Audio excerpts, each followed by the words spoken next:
Hey, we are back with Crow Inquisitors, going into our next episode here, and we're back with Dellon and Theo, jumping around here as we do with the pairings. And, Theo is not going to be, Theo and Dellon aren't really going to be in the same place for most, if not all of this episode, but that's okay. We'll jump around a little bit and see different scenes from each of them. The first thing I want to start with is, I think even before we do Arthello, we'll see this scene. So Theo, we're back with you on the platform, right? You've just sworn allegiance to the cults of to the Harbingers, and you're about to be like led away, like the meeting's winding down, and we see a cloaked figure kind of blip into existence on a rooftop nearby. We see this cloaked figure concentrating. He has a sword strapped across his back. This cloaked figure is like reaching out a hand, concentrating, and Theo doesn't notice that his satchel with the orb inside disappears from his disappears from off of him. Right, you're kind of like being manhandled a little bit by some guards and starting to be led away. They're not like leading you away as if you're a prisoner, but like they're clapping their Faustus has had some guards basically pretend that they're like slapping you on the back, like, good that you joined the cult, but like they're really there to make sure you don't bolt or whatever, right? You're muted, by the way, if you're trying to say something. No, I haven't said anything. Oh, okay. We see this satchel just like disappear off of you, and you don't notice at first. You're taking a couple steps forward, and then we see Faustus, his eyes glow beside you, right? He's like turned back to the crowd to like say one final thing to them as you get led off into the back. And we see Faustus turn to the rooftop, his eyes glow. He notices this cloaked figure. He barks an order to a man standing nearby. This man runs over, gives him a giant war bow, and Faustus takes it, nocks an arrow, pulls it back, and shoots the cloaked figure. And Theo probably notices Faustus drawing the bow out of the corner of his eye, turns, maybe feels like a weird like absence on his, like, 'cause you had like a satchel probably like strapped across your shoulders and stuff, right? And you're like, wait, what happened to and you look up at the rooftop just in time to see Alphonse be shot with an arrow through the chest.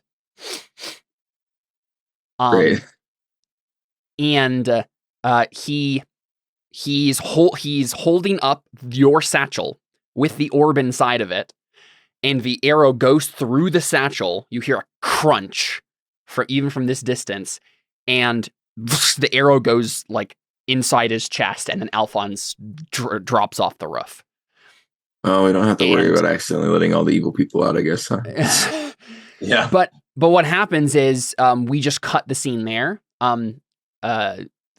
Slight chaos ensued for a little bit, but based on what happened in that scene mechanically, Thea or Alphonse spent a persona point to like redirect the narrative away from him being dealt a B12 wound with an arrow.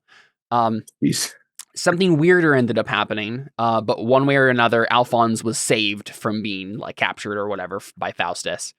And so we just see that scene, and then we're cutting forward, and Theo is in prison.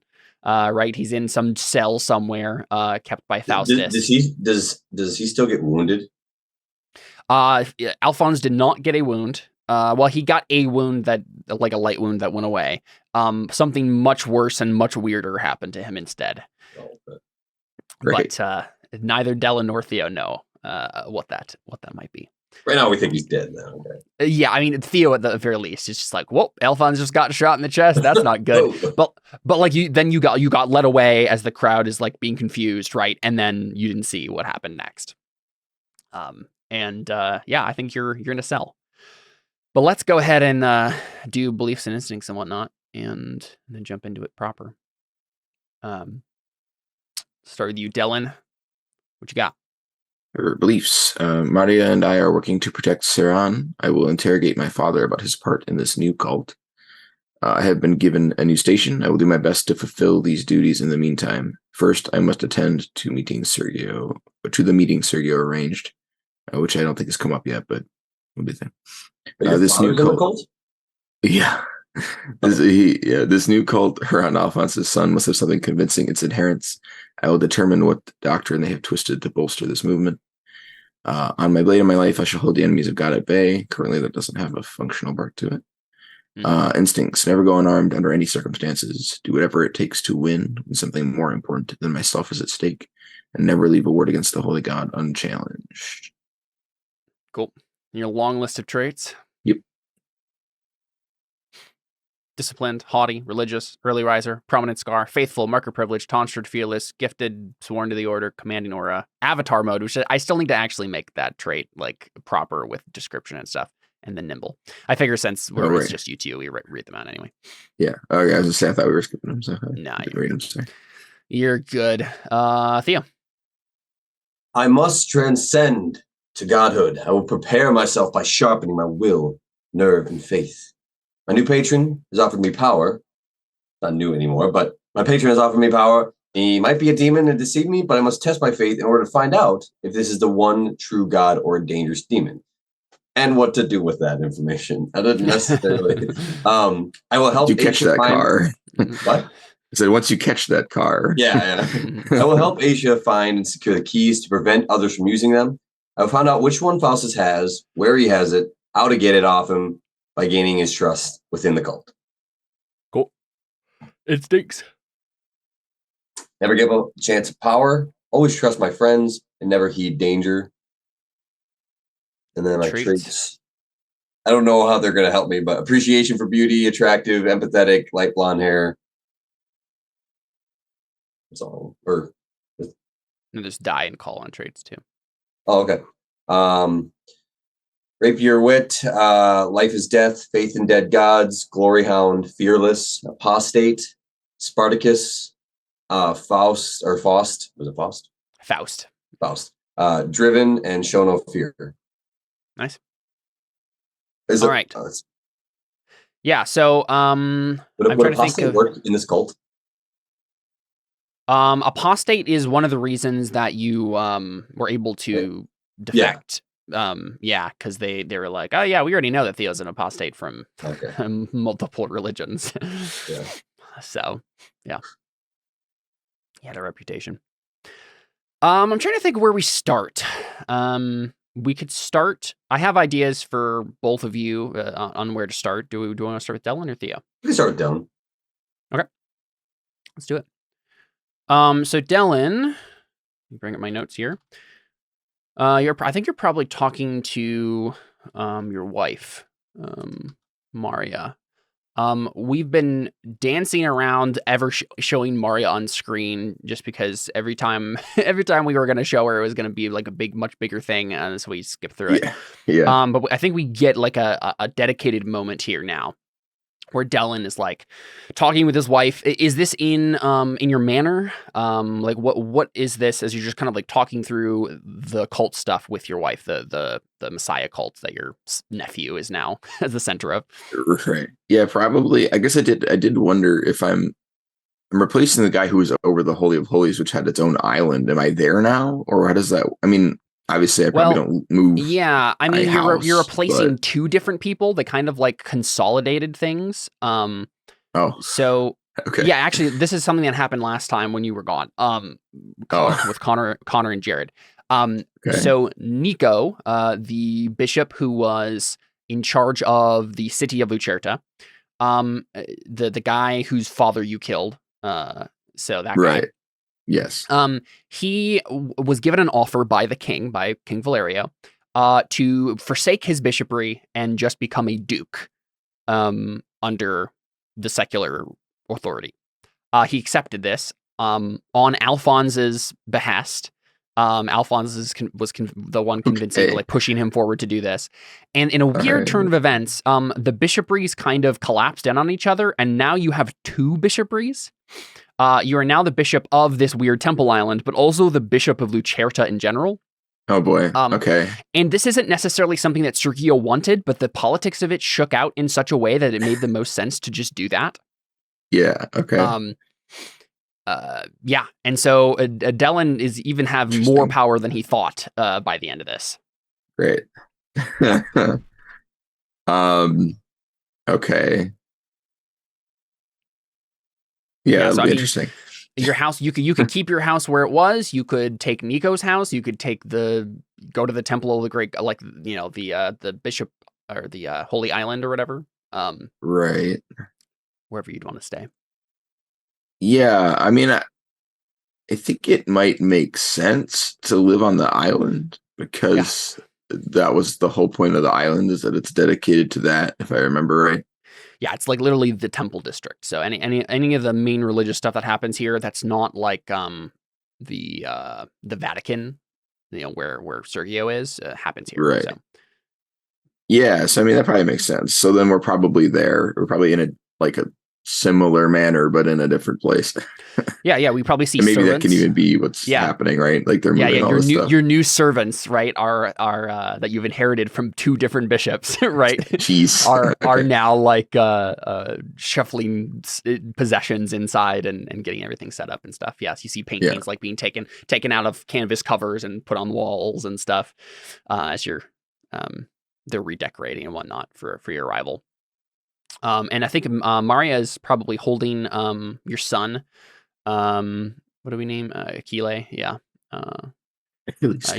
Your son Akile on her hip, right? As you're talking. Are you like walking to and from someplace, or just standing in the hall? Like, yeah, we're probably just overseeing the movings of stuff. Sure. Yeah. So in between lines of dialogue, we hear Maria turns to a servant and says, "No, that goes in that room." Like that sort of thing. Cool. Yeah, and Akile is cooing as he's being held by your wife, but yeah, she just kind of you're talking. The conversation was brought up again, basically because things have been so busy. You still haven't had a chance to look into it, right? And Maria is like giving you a concerned look and just saying, "I think things have progressed even further since I last talked to you about it. I am worried that that it is more of a threat than even I had feared." Yes, well, unfortunately, my new position complicates things. When I was going there as a holy knight, well, that was enough. But now I'm going there as the Bishop of Lucerta, I guess. Whatever happens there is going to be a lot more. It's going to involve a lot more people, I guess. All right, yeah, I don't really know what to do. I mean, if I rebuke it officially, then I mean, I put what's her dad's name? Elon, the guy who owns Twitter. Yeah, I was gonna say, I put Elon in a position of admitting heresy, and I mean, not in a great spot to begin with. I'm just concerned this is going to be a difficult thing to maneuver. I don't suppose you'll come with me. Yeah, I mean, Maria says, I can do that. I'm not sure that my presence, if this meeting is happening between you and your father, then that makes sense. If this is something more official, then my presence might be a breach of etiquette. Well, their entire doctrine is a breach of etiquette, and you're my wife, so if anything, I think they can get over it. I mean, that was also a question for me as the GM too. Is this meeting something more informal? Like, are you talking to your dad as your dad, or is this like an official meeting of the bishop with the previous vicar of the great god? Right. I don't even know if Dellon knows how to set up an official meeting for something. I don't. It's Sure, not in his dictionary. I don't think. Yeah, you're just gonna stroll up It's to an his official house. meeting when he officially arrives and has a meeting. Sure. Okay. So yeah. Yeah. Sure. Then that makes sense. It makes sense for Maury to come then. I mean, Yeah, you guys are rich. I also You guys are don't rich at this even- point, so she can certainly hand Akile off to a nursemaid or something, right? So I'm also not even positive if I know that my dad is in charge of the cult. I mean, I assume he's important in it just No, because yeah, he used to be super important. the reason why the cult has gained any precedence, any Yeah, prominence traction. rather, Yeah. is because he officially joined it, but it Right. existed before him. Right. At least as far as you can tell, it's possible, that he he was actually behind it all along. But I mean, it stands to reason because his own bloodline is being heralded as some divine. So that wouldn't be surprising. But I don't even know for sure if he's the right person to set up a meeting with, technically. Yeah. So I'm just gonna go there. Makes sense. Yeah, and I think I'm also going to try and bring a Holy Knight. I mean, preferably Vario, just because we know who he is. But I just Dellon's gonna try and flex his control over the Holy Knights now that he's not directly in control of them, and just see how easily this happens. As a reminder, did we put Medetto in charge of the Holy Knights, right? That's what we're in. I think so. I remember it was sort of. Yeah, it was sort of inconclusive at first. I think there might have been a role, and it was eventually going to be Medetto. I'm not really positive. Yeah, I believe that was the case. I think so. Yeah. Yeah, I'm pretty sure there was a role involved, and I'm pretty sure he succeeded. Yep.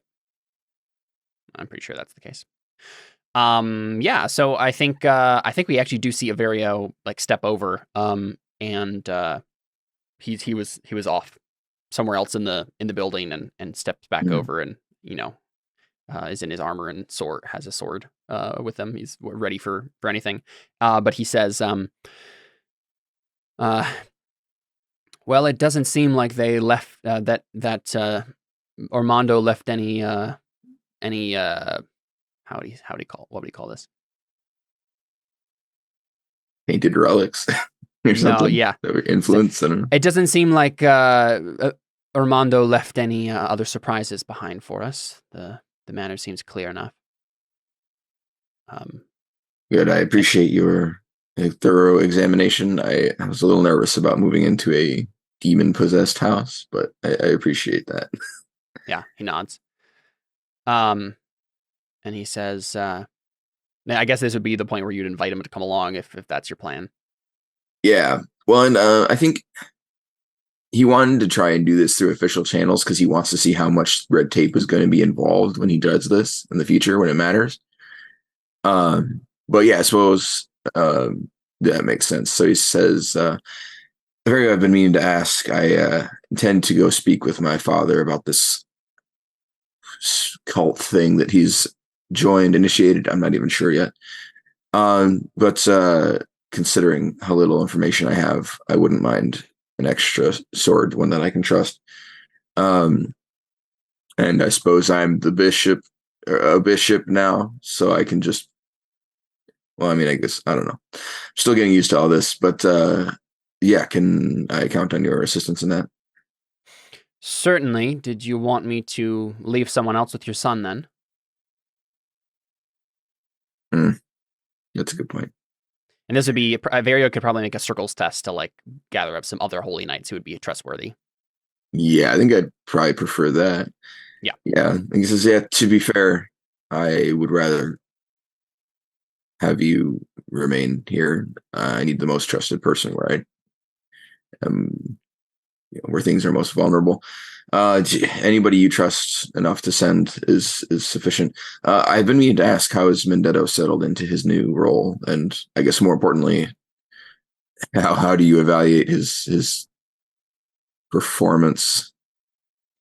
Yeah, he says, Medetto is a good man, but I worry that he may be in over his head. Yeah.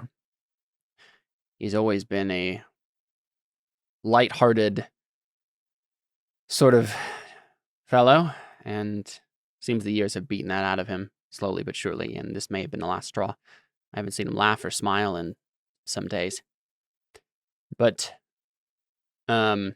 he cares about the city. I know that he's not a bad man for the position. He certainly doesn't know the doctrine necessary, though he's being schooled as quickly as possible in the finer details. I told Sergio it should be you, but he was quite insistent. I can understand that. He doesn't trust me anymore. Not like he once did.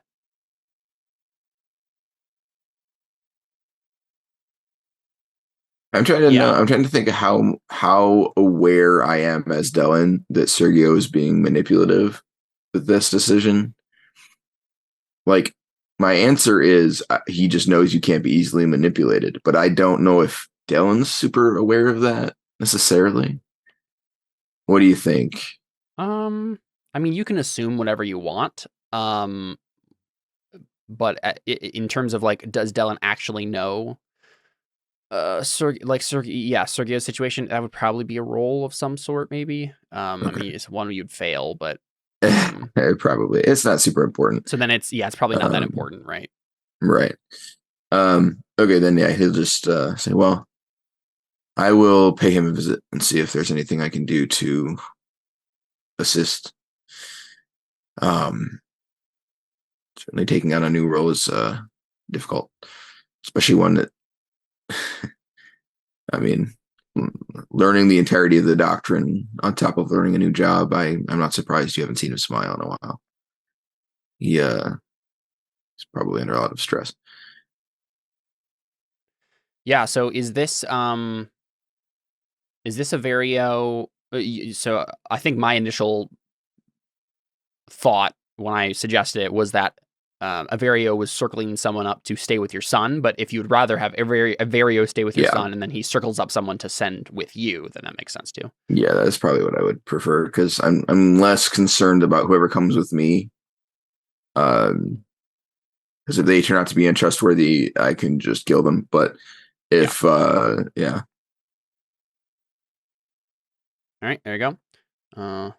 He succeeded on a circles test to circles up a trustworthy holy knight who he can send in his place to protect you and Maria. Sounds good. All right.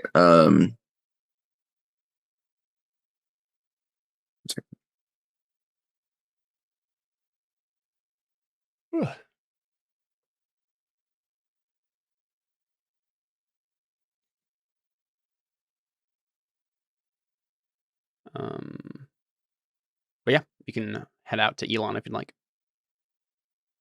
Sure. Yeah. Let's say, I guess I'll look at Maria and say, well, I suppose Averio's man is going to meet us there, so we should probably just head out. Yeah, we see her take a look around at the servants, like decorating things and putting things in places, and she sighs slightly and says, this is going to be a mess when I get back. And then she, follows you. All right, cool. Let's get over to Theo. Let's just kind of leapfrog it through these scenes.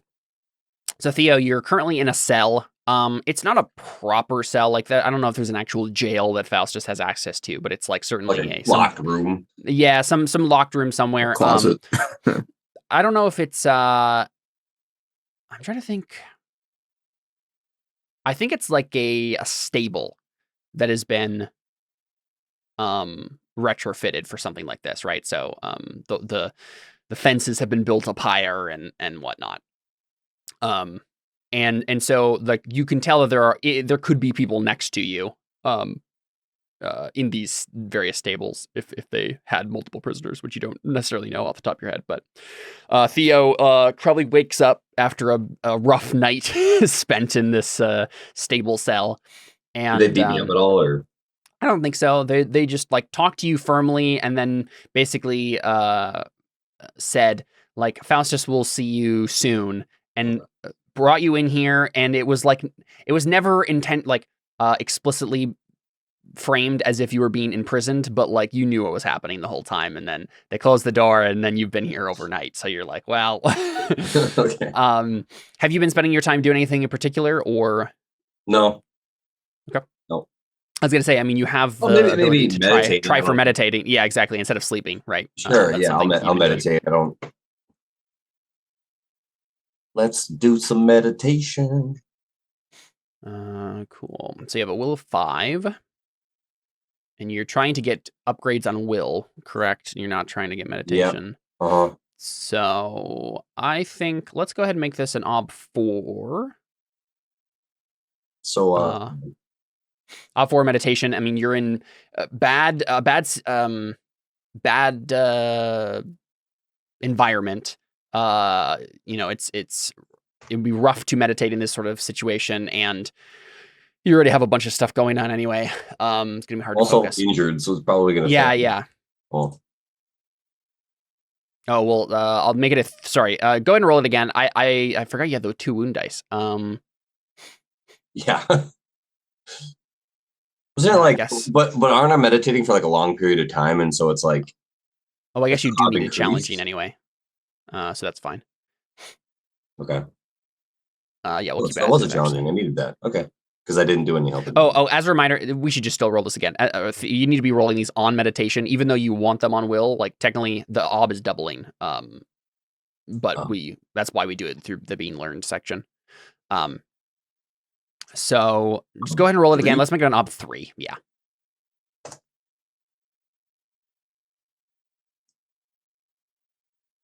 Yeah. Okay. You needed a difficult too, so. I still put that on will, right? Okay. Yes. Mm-hmm. All right. I failed. Yes. So you could always try for a ridiculous chance and get a bunch of 6s, but I think you just attempt to meditate, focus your mind, you keep yourself not being just from being distracted, right? And being and then you just fall asleep. Yeah. It's not a very deep, or it's not a very comfortable sleep, but it's sleep all the same, and you wake up groggy and irritated. How about you go ahead and make a fort test for me? Let's just see how able you were to keep off the effects of this bad sleep in a stable, like whether or not you get like some sort of like op penalty for being like exhausted. Let's make it an op 3. Oh man. Oh, hey. Nice. Wow, that was a really good roll. You can mark that difficult on fort. Yeah, so Theo, I mean, Theo's used to worse, right? He's been in this sort of situation before. He's good at getting sleep in the like actually good sleep in bad situations like this. Yeah, so you wake up, and I think you're still like sitting for a while before anyone's coming to get you. What would you be doing after you wake up in the morning? Anything particular? Maybe like harassing the guards, like, hello. Yeah. Why am I in here? Yeah, exactly. We just hear Theo kind of like shouting to the guards, trying to like get them to. And you can't. I don't think you can really see outside of the cell very easily. You can just see like cracks in the wood that they've made as the gate here. But every once in a while, you see like a shadow pass across the cracks that you can see, and so you like, hey, hello, like. Are you there? Like, is that a guard? Like, what's going on? And eventually someone answers you, but it's not a guard. It's actually someone in the cell next to you. And this person has a kind of weary voice. And he says, They're not going to answer you, son. Why not? I swore my allegiance to the cult. So did I. But they don't have any use for us yet. Yet? They'll bring us out if and when we're useful to them. But for some of us, this is the only place we had to turn. Is that how it's been for you, son?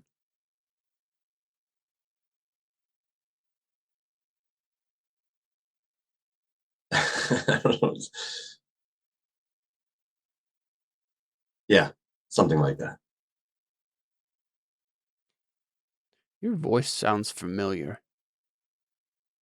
And then I'm going to have this person make a test to recognize your voice. You can also make this test if you'd like. Like, you know who he is? Mm-hmm. I don't think he cares at this point. He's not even gonna like. Yeah, so this man, he says that, right? He says, your voice sounds familiar. Do I know you? Depends if you were a supporter of the gladiators. He grows silent. And for a long couple of minutes, he just doesn't say anything. How long would you wait before you said anything back? Man of 1,000 lives, maybe 30 seconds. Yeah. Yes. I know you. You killed my son, gladiator.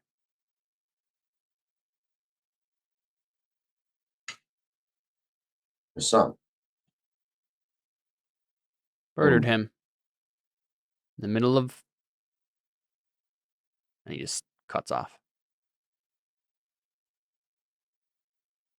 Sure that you know that there are no rules in the gladiators. It's kill or be killed. Oh, you weren't in the arena. You weren't in the arena. Ocean's Death.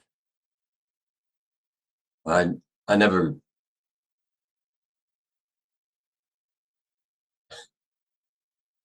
Who are you? Of course you wouldn't remember. A fat, lazy merchant. You ruined my life. This is my uncle, I'm assuming, right? No, it's not your uncle. This is like you can make a test to remember. Theo has killed a lot of people, so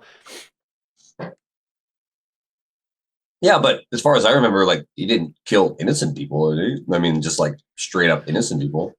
It was just Narani never framed it like that. Certainly. Oh, so I don't know if they were innocent or not. Yeah. Mm-hmm.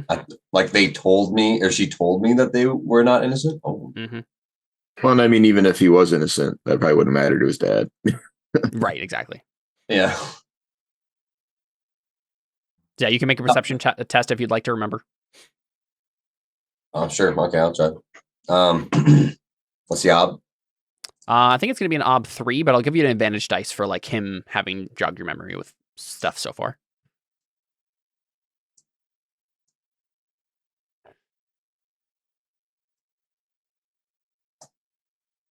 Dang. You got a 6. Sure. Just spend a fate. Yeah, you can spend one or two. Wait. You have 23. Yeah. I was like, I'm gonna do it. Sure. I got it. Nice. Yeah, so you remember this man's name is Rodell Muss. Yeah, he was a merchant. You were sent by Vada actually, many years ago to go hire yourself out as a bodyguard to this man as he was traveling from one town to another in Ceran. And find out if the man was secretly smuggling icons, right? These like images, religious images that are forbidden in Ceran, and kill him basically and destroy the icons. If was Vada the son? No. Well, no, Vada is the Inquisitor. Yeah, exactly. He. So remember, you had two masters for a while there, right? You were wandering around, working for Vada as a Crow Inquisitor, and also killing people where Narani told you to. And this is one of those times where they intersected. So I actually wrote this as a short story if you ever want to read it. For Crow Inquisitors season 1, I was writing kind of origin story stuff for all the characters, and I decided to take this and run with it. Nice. But this you hired yourself out as a bodyguard to find out if there are icons. This guy that was smuggling, if he was being illegal, and work for the church for Vada. He was, and you were going to kill them, and you saw the ghost of your wife. And the ghost of your wife didn't say anything, just kind of gave you like a pleading look, and you decided, my wife wouldn't want these people to die. Like, I'll give them mercy, right?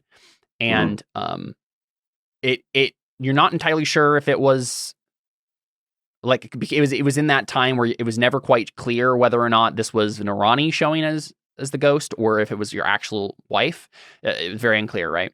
And so you didn't kill them, but when you guys arrived in town, like the son started talking to you about fate and destiny and a reading he had from the stars that he was destined to do great things. And as he spoke, Narani, your ghost wife, appeared before you and then turned into Narani.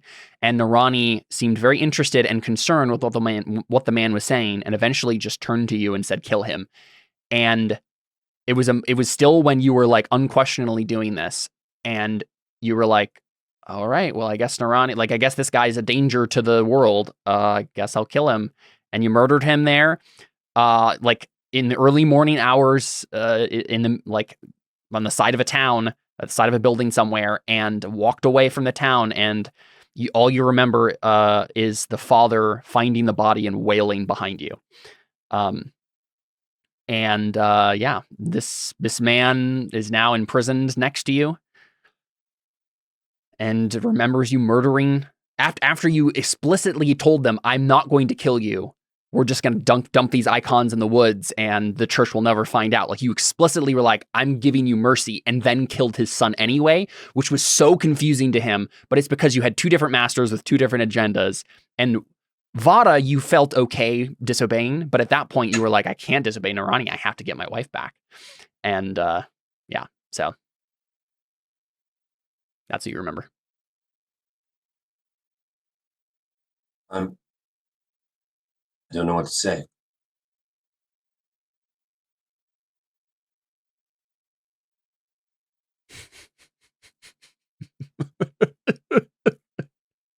You don't know what to say?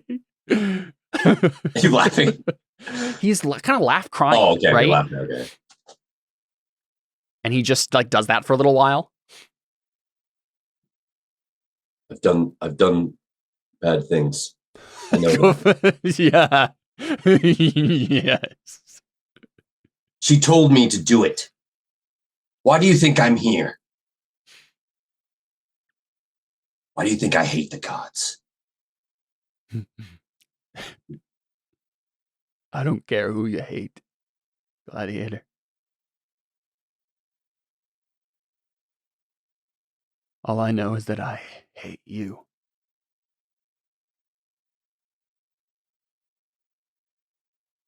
I think he just like goes away from the wall and just sits down, doesn't even say anything. Yeah. And I mean, I don't know if the guy says anything more. I think we just get that short exchange, and we probably see a guard eventually come over. Well, I think as he sits down, he says, "Don't think it matters. Sooner or later, I'll be dead anyways. Probably for the best." Yeah. And we just hear Rodell softly whimpering and crying, sobbing in the corner of his cell, and then we hear some booted feet and click of a lock, and the door swings open. Bright sunlight invades your eyeballs, a laborer looking, blacksmith looking dude, right? That's not Antonius, but a man with broad shoulders who, like, is probably a blacksmith and then got turned into some guard for the cult, right? Gives you a nod and then says, "Faustus will see you now. Come with me." Okay. Yeah, and then we see Theo walk away. And let's leapfrog back over to Dellon. So Dellon, you show up at Elon's manor. Yeah. And, he's under house arrest, basically, right? He has been for years. Right. But again, that means just he has a comfortable life that he can't leave a whole lot. He has a lot of restrictions on his movement. But he still has a very nice house, very, very well off. Not enough restrictions, apparently. Yeah, exactly. He we can probably just cut to where you're meeting him. So, some sort of sitting room. There's tea being prepared by a servant. And, I mean, are you wearing armor? Because I assume if you are, you're not like sitting down to talk to him, but. Yeah, I suppose probably. I mean, you have a bodyguard with you. You could just right, but I mean, forgo that. Probably won't. But also, does this cult have? It doesn't have any kind of established place, right? No, I assume being a cult. Okay, so yeah, I guess this is the only place I would know to go in it all. Yeah. I mean, it would either be like talking to Elon or Ipana, right? Like your sister. Those would be the two people that make sense to first go to. Okay. About this. And yeah, I guess I'll just. I'll still be wearing my armor though, because I don't really know what I'm walking into. So sure, yeah. And I don't really know. It's probably pretty much habit at this point for him to be wearing it. Yeah. I mean, it'll probably take some time for Bishop Dellon to be comfortable not wearing armor, if that's what it comes to, right? Yeah, and I'm not even sure that's a thing he intends to try to do. Yeah. But yeah. Yeah. So, I mean, we probably see, right, like he's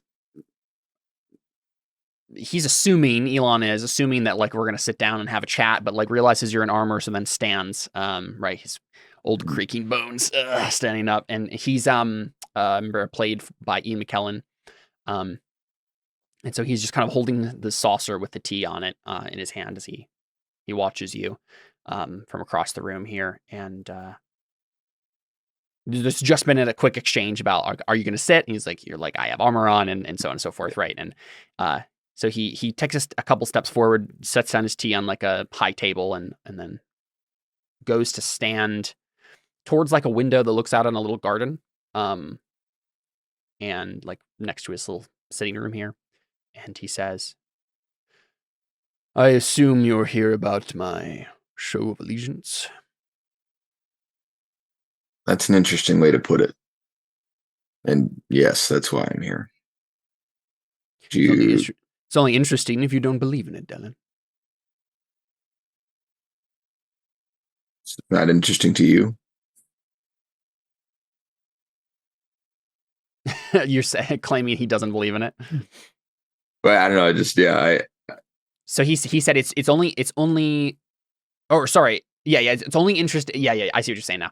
I was like, well, you think it's interesting, right? You believe it. Right. But I like, think I know what you mean. The way you were meaning it was interesting, as in like you shouldn't have done that sort of. That's true. Exactly. Okay. Yeah.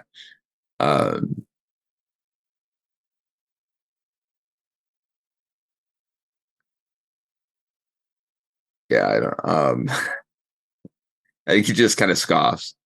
He's like, "What's going on here, Elon?" So informal. You won't call me father anymore. Yeah. Remind me how exactly the whole thing with him went down at the very beginning. The very beginning, meaning when you guys got tried. Yeah, because I remember having very little allegiance to him for any reason. Yeah. And I'm trying, I just want to make sure I have the right stuff in mind here. Yeah, he had spent years covering for Alphonse for some reason, and then right when this happened, it's like he just like fell off the face of the earth with you guys, and it just decided, yeah, I'm gonna let them do whatever, and just completely cut off all contact with you. Okay. And that's basically what it was. And I'm not sure that you ever really talked to him after that, right?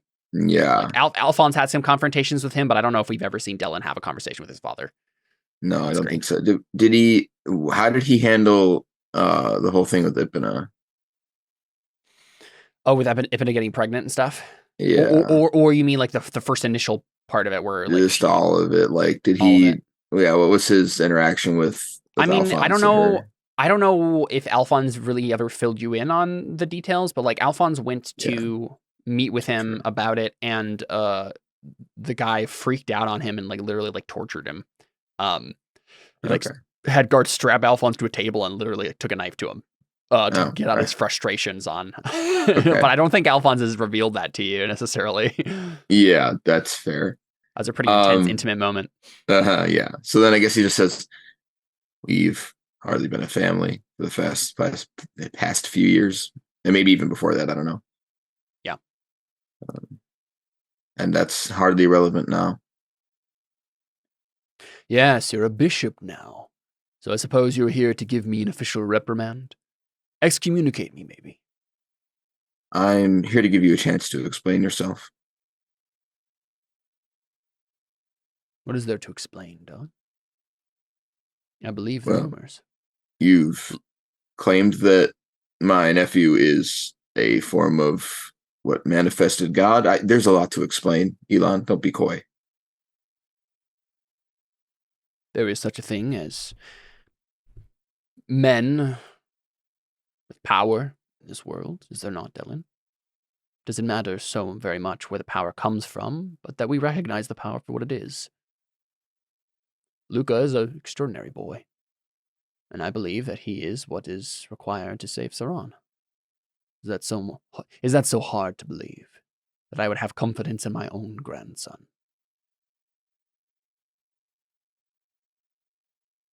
Don't pretend you're so naive you don't see the difference between competence and literal deity. Especially the ramifications of claiming that he is one. Especially someone of your station. Don't play coy with me. Just tell me what's going on. I know you're not stupid. Okay, yeah, that sounds like an ugly truth test. Okay. Or something like it. Righty. Where are my things there? Basically, ugly truth maybe to make it clear that you see through his charade and get to the core of the matter, Dad. Yeah. Can I fork in? It's gonna be an op 5, ugly truth. This is a nuanced and complicated situation. Okay, but it's about family, so it's like one, right? No, it's not. Yeah, it is. It is about family, but yeah. It's also it's a very complex truth. Okay. And if it actually comes out why, you'll understand why. It's a complex truth. Great. Intimidation, I assume, is sort of an undertone here. Yeah. Mm-hmm. Command seems appropriate, I would think, because of my station over in his position. Think you've I guess I haven't issued a command, but I'm I think it's fine. Yeah. Okay.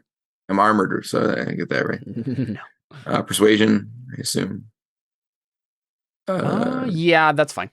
Yeah. How about foreign doctrine? This is technically not my thing. I don't think knowing foreign doctrine helps. This is not cult doctrine. So. Yeah. It's okay. Irregular doctrine? No. Okay. Suasion?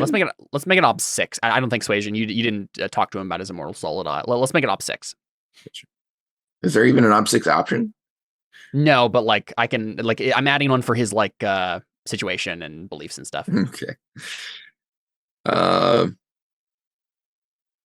I don't know how many dice I have. I think I've got 6. The obstacles are more like guidelines than actual rules. Let's see. I mean, I've got a lot of. I guess I'll spend 2 persona as I have a lot of stuff. This is like the center of what my things are around. So, and let's be clear about what you're doing before you click that submit button. Oh, Your intent here is to do what exactly? What do you want this ugly truth to actually accomplish?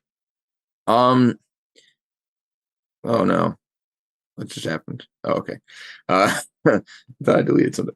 I want him to just explain what's going on, like what the cult is about, and also why, if he actually thinks that that's true and is joining it, or if he's just being stupid.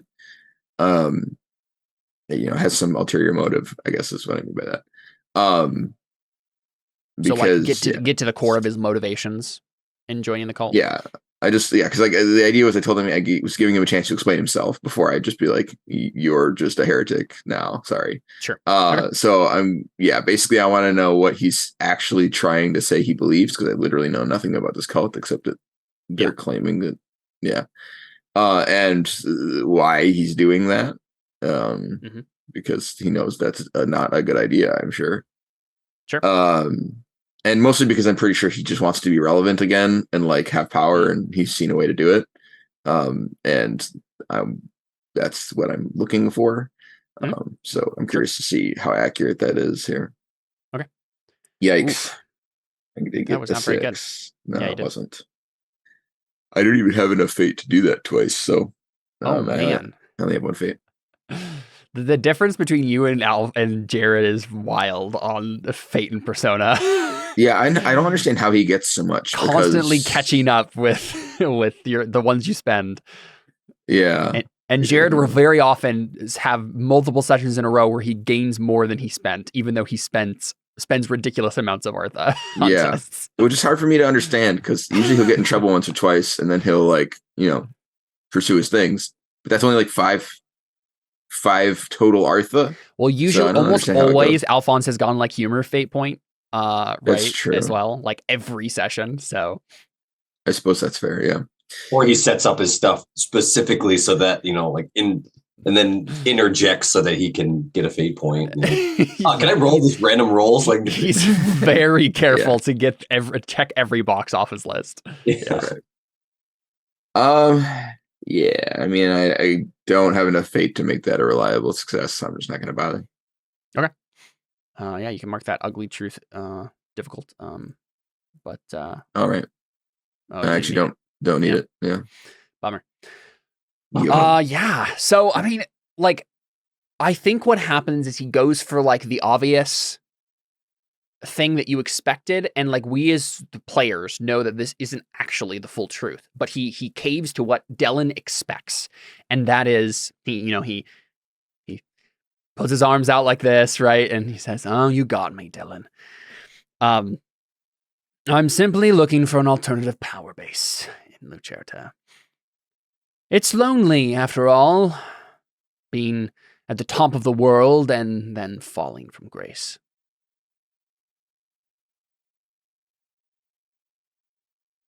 Well, you could have found a profoundly less illegal and likely to get you killed way of doing that, I think. Kenny? Are you sure? No, probably not. All right, he could have started a business or something. I don't know.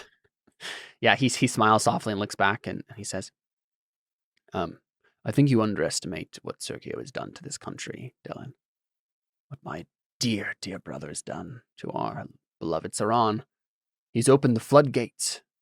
Cults are just everyday occurrences now. Have you been to the countryside recently? Everyone has. No. Doctrine, sects grow and die every day in the country, and the city, even this city, it's no different. Yes, politics will happen, and time will tell whether who comes out on top. But it's not really that dangerous for me to back this particular cult, as opposed to something like the Harbingers. Seems you're keeping up on things. I try. Sorry, I had to cough. What did you say? I try. Sergio isn't the only one with a power base in this city, and he's going to lose more and more influence as the days wane by. Yes, he does seem to be handing it out rather regularly. I warned him this is what would happen, and he didn't listen. Well, it doesn't change my job. And I'm afraid having a selfishly practical means doesn't change what you're doing from heresy. Of course. Could I ask something of you, though, Dellon? I suppose. How about you go and see it for yourself? Go, discover whether or not the people's beliefs are unfounded in any way. Maybe it could bear investigation before you throw someone off a cliff. Maybe you could check to see if they can fly. That's what they used to do. Can you fly? Oh no, I guess not. Not a witch. Bummer. Sorry about that. Not really, but yeah. So his implication, right, is like that, yeah, you could do something like that, but right. but what happens when you make him a martyr and it's true, right? Right. Exactly. Yeah, he rolls his eyes. He says, certainly, I need to pay up in a business. I assume she still has possession of what's his name? Sorry. Luca is your nephew's name. Yeah. I assume she's still in possession of Luca. He hasn't been, I don't know, set upon an altar somewhere. No, yeah, he still is being instructed by his mother in the ways of the world.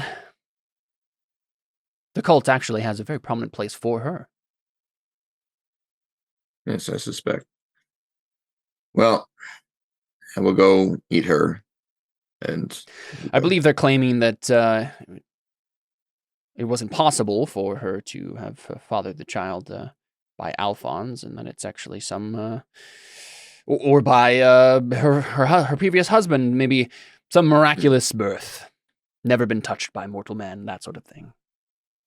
No wonder you prefer this version.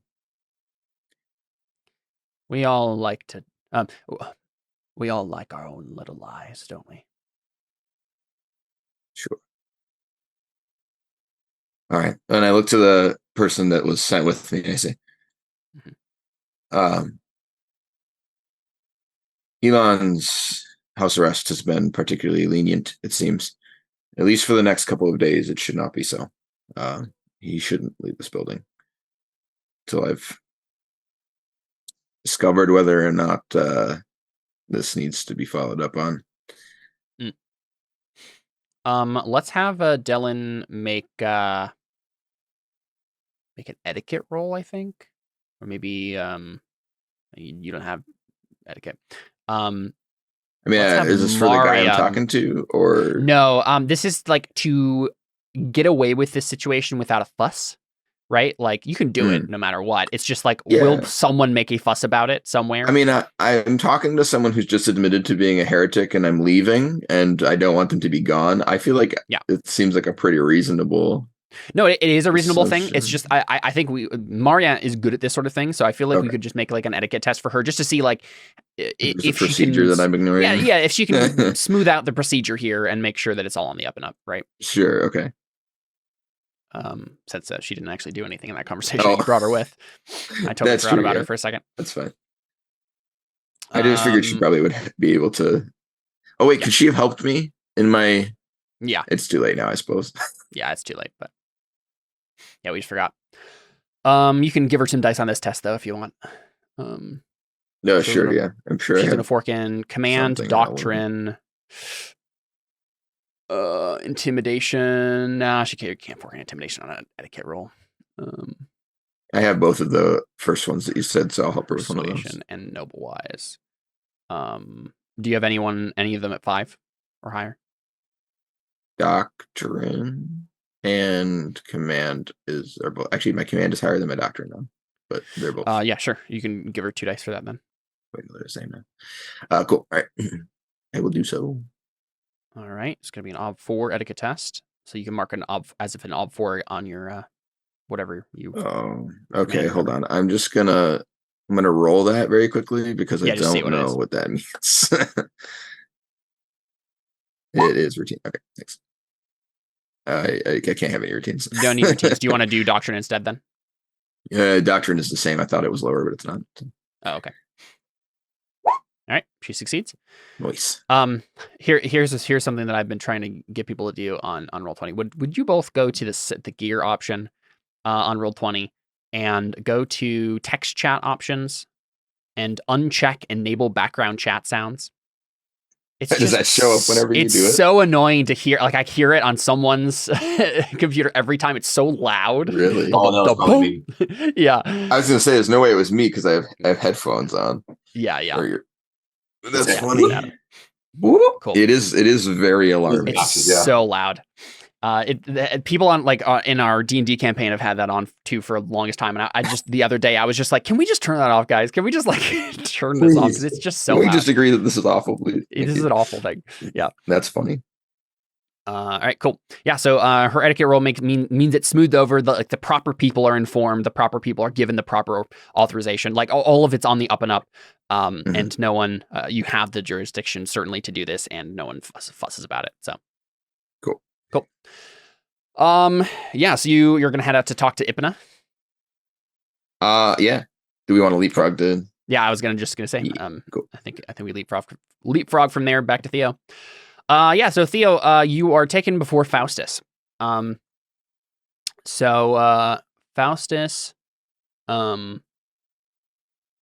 he is, and he doesn't like have a throne room or whatever. It's probably like a big dining table. And let's say that like it's in the middle. There's a whole bunch of other like guild leaders and things at this table, eating dinner with him. Some sort of meal. It's very rowdy. They're talking over each other back and forth about a whole bunch of different things, and Faustus is every once in a while like interjecting and getting them to move in a certain direction. But you're brought into this room as everybody's like talking over each other, and Faustus catches the eye of the guard, right, and stands up and kind of walks off to a side room with you as all these guild leaders are shouting over each other to be heard. And you step into kind of what is probably like a smoking room, is what it looks like, right? Where the men go to like drink whiskey and smoke. This is probably some rich merchant's house that has been given to Faustus or whatever. And I think Faustus does actually step over to like a liquor cabinet and like pulls out like some bottle of brandy or something, right? And pours a couple of small glasses and hands you one. I think he smiles. Takes it. Yeah. Yeah, you're not in manacles or anything, right? Like you're just standing next to the guards. Mm-hmm. Yeah, you take it, and Faustus smiles at you and says, Theo, I hope you'll forgive me for the rough accommodations, but we had to make sure of a few things first. Of course. Now, may I ask you why you lied to me? What makes you think I lied? His eyes glow briefly with like a orange glow, kind of like orange-black glow. And he blinks and it goes away. And he says, I have ways of seeing into the hearts of men, as you should well know. You're not being genuine in your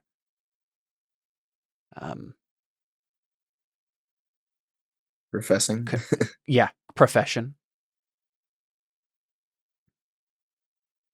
I think my heart is conflicted, but I believe that's what made my act so genuine or so convincing, is they think that I'm on their side. They think that I've infiltrated your cult and have nefarious intentions against you. And don't you, Theo? Ocean's death, man of 1,000 lives, don't you have a trident in every one of your words? Is he like closely guarded? Like, or Yeah. if he kind of like walked away from him slowly, like they're gonna be like freak out or anything? Yeah, so he has an ever-present attendant who has like a big bow strewn across his shoulders and like a bunch of arrows. But well, like he's not gonna like that, make a move on. I'm just saying, like if he like kind of like wandered around, just kind of not. Yeah. Oh, Theo. Yeah. You're meaning? Yeah. You have 2 guards that are flanking you, but like they're not holding you or anything.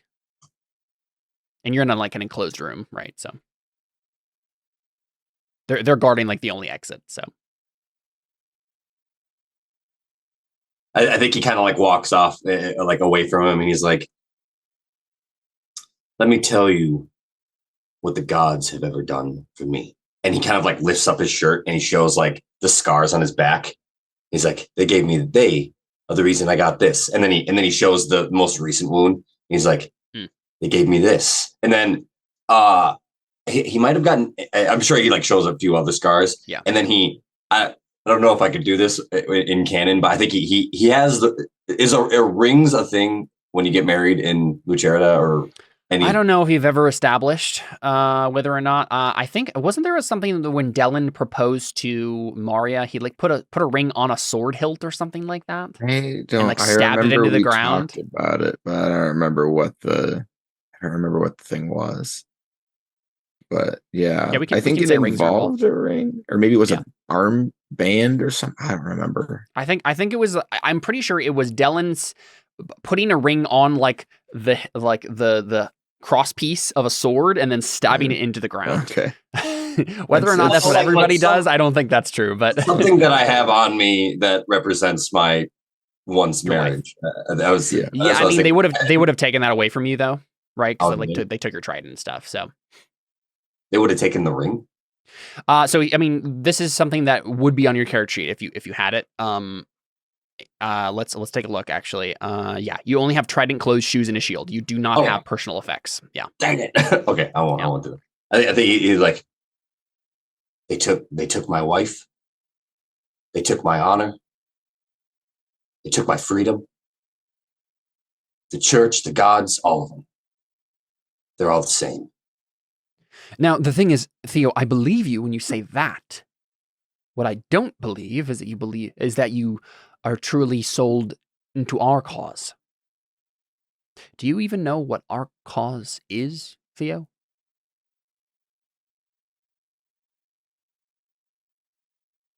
Now you have me questioning.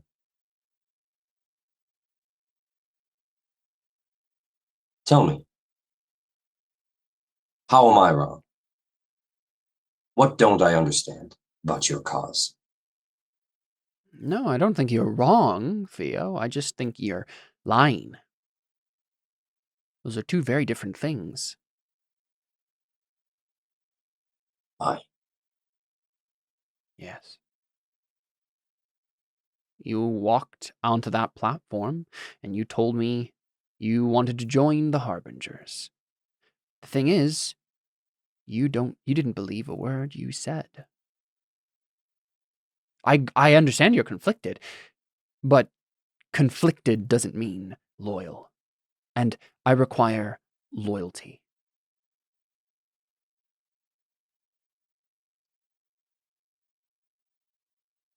What if I told you that all I wanted to know was if you'd give me power? Power to serve you, whatever, but power nonetheless. Power destroys those who have betrayed me. It's all I've ever wanted. Too many times have I been stepped on by the church, by the gods, and all I've wanted is one semblance of strength. 1 ounce of power to bring justice against them. I saw you up there. Maybe I don't know your cause, but I know you. I know what you are. I know who you are. And I knew that if I could get close to you, I could gain that power. With whatever means necessary. In service to you, so be it. You're beginning to speak my language, Theo, but something still remains. You haven't convinced me that this power you seek won't be pointed at me in the end.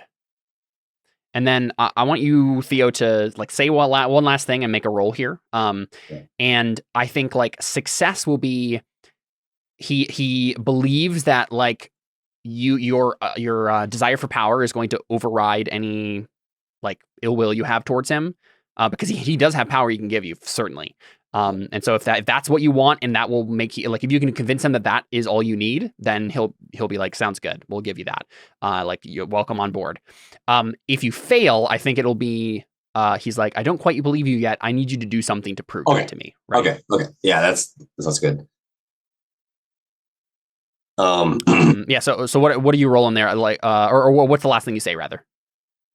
To clinch it. What was the last thing you said? Just I don't. I'm beginning. You're beginning to speak my language, but how do I know you won't turn this power against me? Like, what will I be on the receiving end of this power I give you? And if not, why not?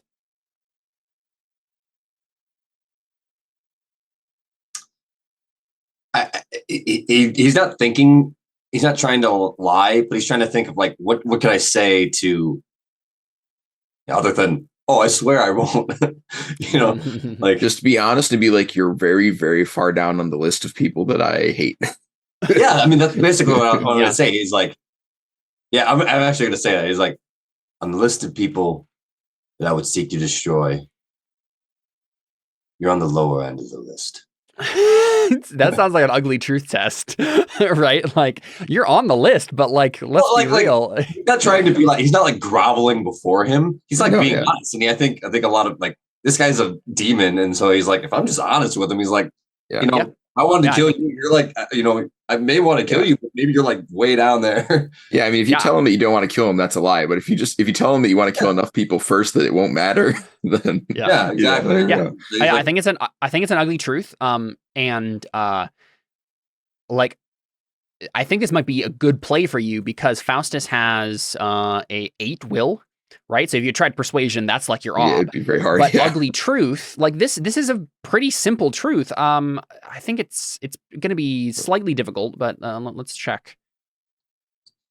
Let's check here. Well, he still might believe me, just be like, you got to do something else for me, and that Either way, this isn't going to mean Faustus tries to kill you or torture you or whatever. Not yet, anyway. That's actually good because ugly truth is much easier to hit, is all he's saying. Yes, exactly. So yeah, it'll be a lot easier to succeed this roll.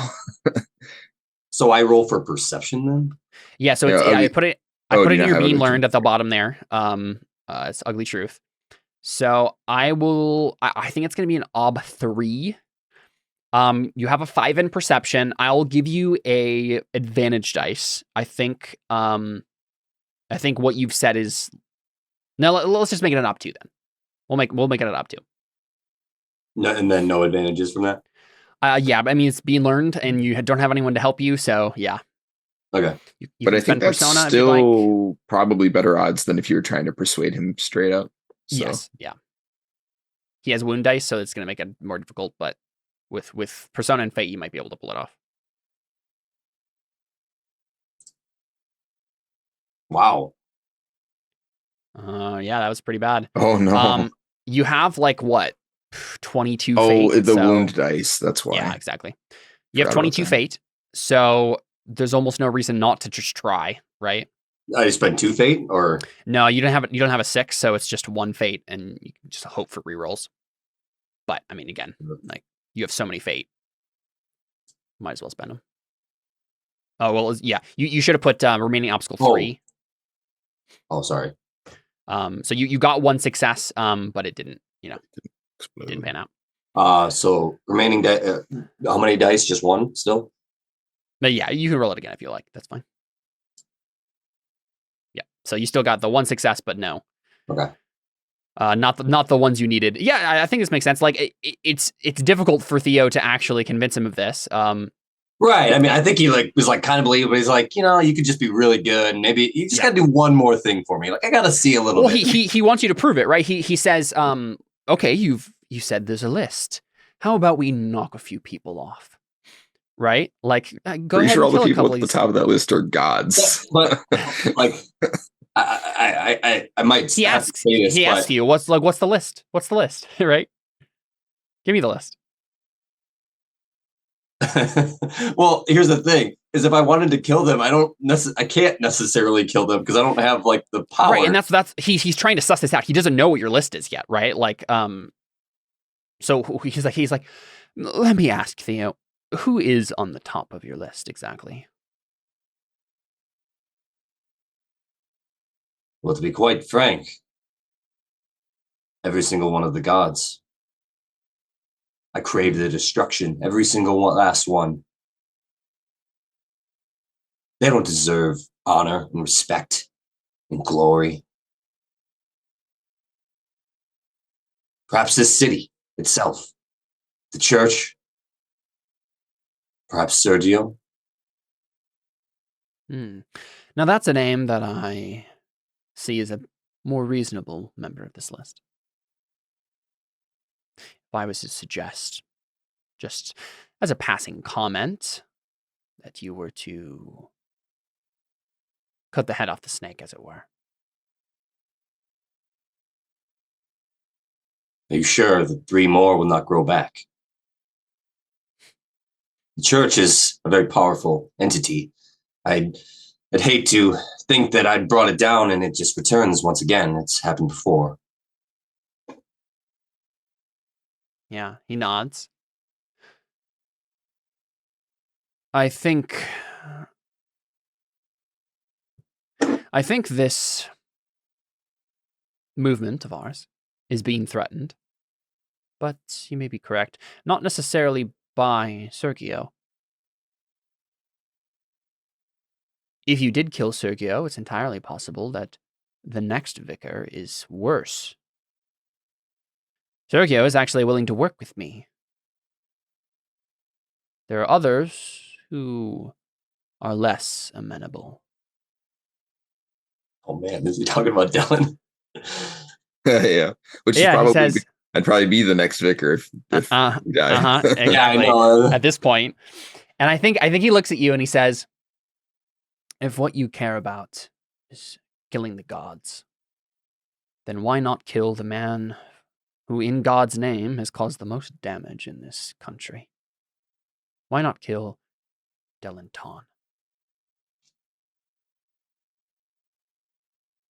If you're able to pull that off, well then, there's nothing we can't accomplish, and I will welcome you as a brother.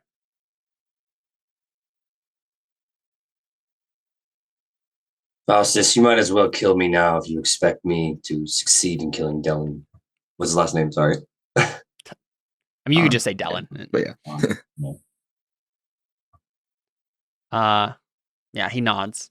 Like, I suppose that's true. Well, what about the rest of they? You mentioned a they earlier. They expected me to infiltrate the cult. They expected me to get close to Faustus. Who's this they you're referring to?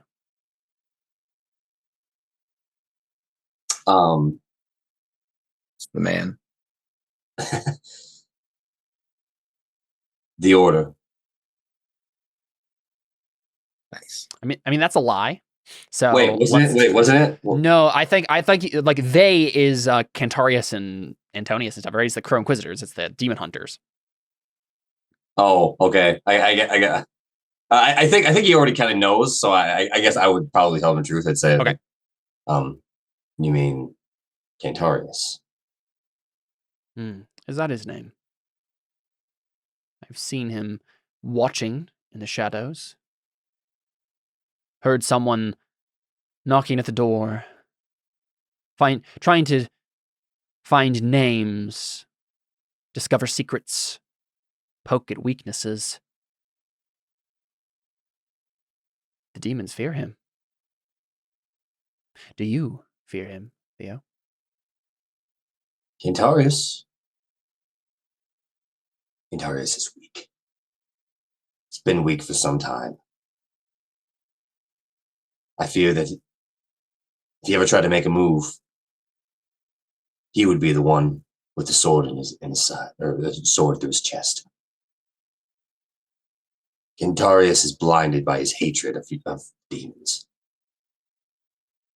He's also blinded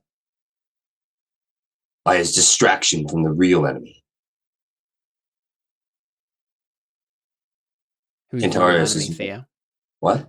Who's the real enemy, Theo? Didn't I ever say that? The gods, of course. Just wanted to make sure that we were still on the same page. Faustus, if I may ask, how do you expect to defeat your enemy? I mean, if we're honest with each other, this won't be an easy feat. All of the gods, the church, we are outnumbered. From what I can see, there's only one of you and one of me. A crowd of peasants and everyday folk isn't going to take on an entire army.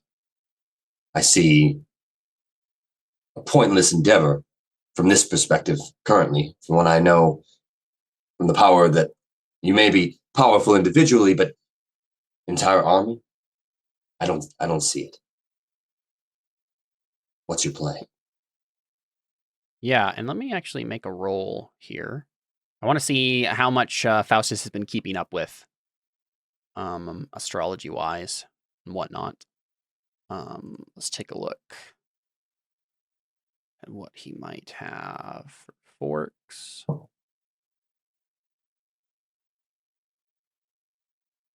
Oh, I haven't even brought up the fact that he shot Alphonse. Yeah, and like it's one of those things where like you maybe you don't even you're second guessing yourself that it was Alphonse on that roof, right? Yeah, It's like it all happened so fast, and yeah. Let's see here. Yeah. Yeah, I got something I want to say. Do I know if I heard of Kraos before?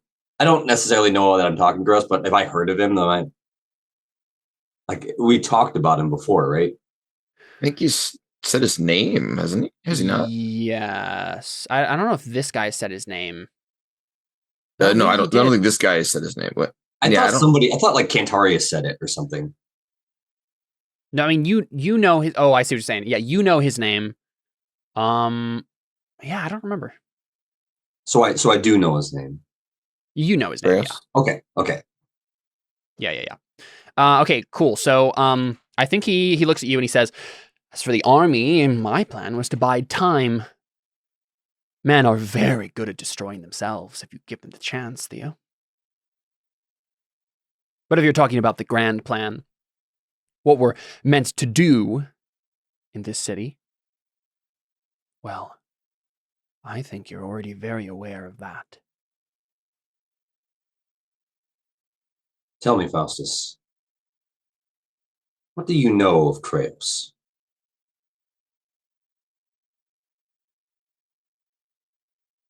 I know that Kraos is the original god of this world. But unlike the other gods, he wants chains broken instead of fetters given.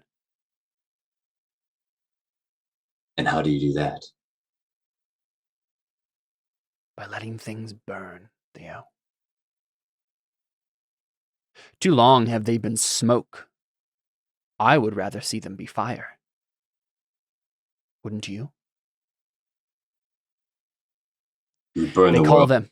They call them shades, spirits, demons even, but I see them as allies, as strength.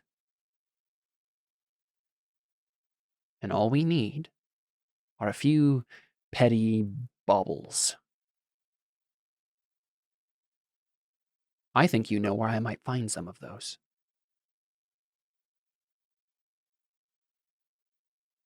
I think he looks at the ring on his hand. He still doesn't know for sure, but I think he's like, that's probably it. Yeah. Perhaps. You would burn the world to rule over its ashes? No, burn the world? No. We're setting something ablaze, but it's not the world. It's the chains that bind the world. The chains that bind us all. Considering the current darkness that already envelops our world, I see that as a positive. I do as well. You see, that darkness was created by your gods. And he doesn't mean your gods as in the gods you serve, but like the gods you're mentioning.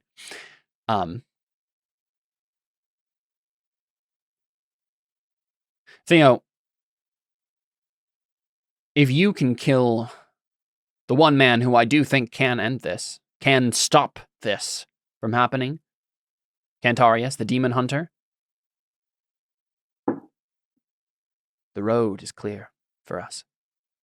And then I'll know that you are truly a servant of Kraos, a servant of the old god, the one god, the true god.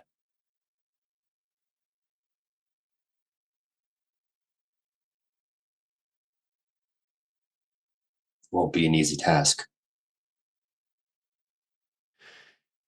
You've never balked at easy tasks before, if I'm to understand correctly. Or at difficult tasks before. Yeah.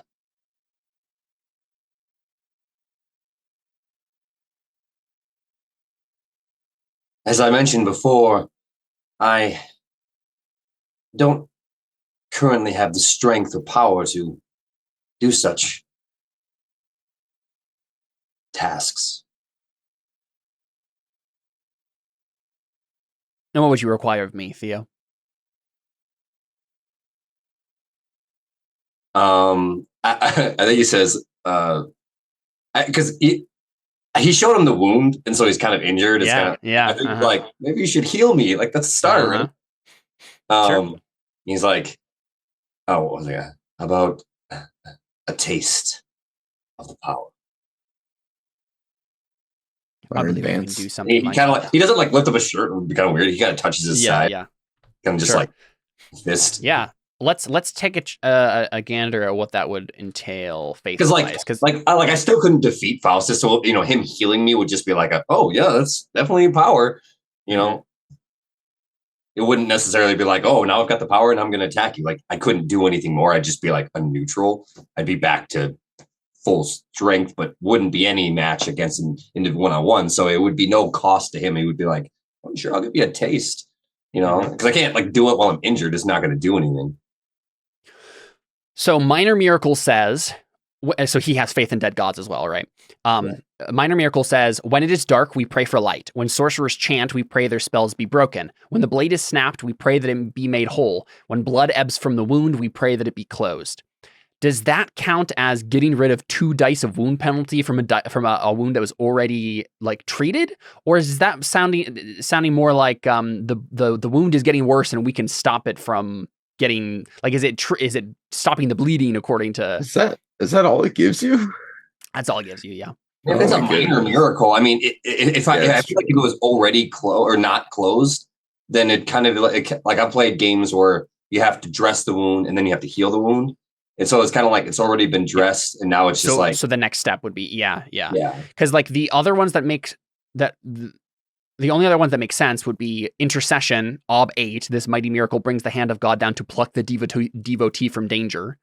Or miracle 10, when all hope is lost, when the cataclysm has come, we pray that for the power divine to manifest and save us. Right? Like I feel like minor miracle makes sense then here. Yeah.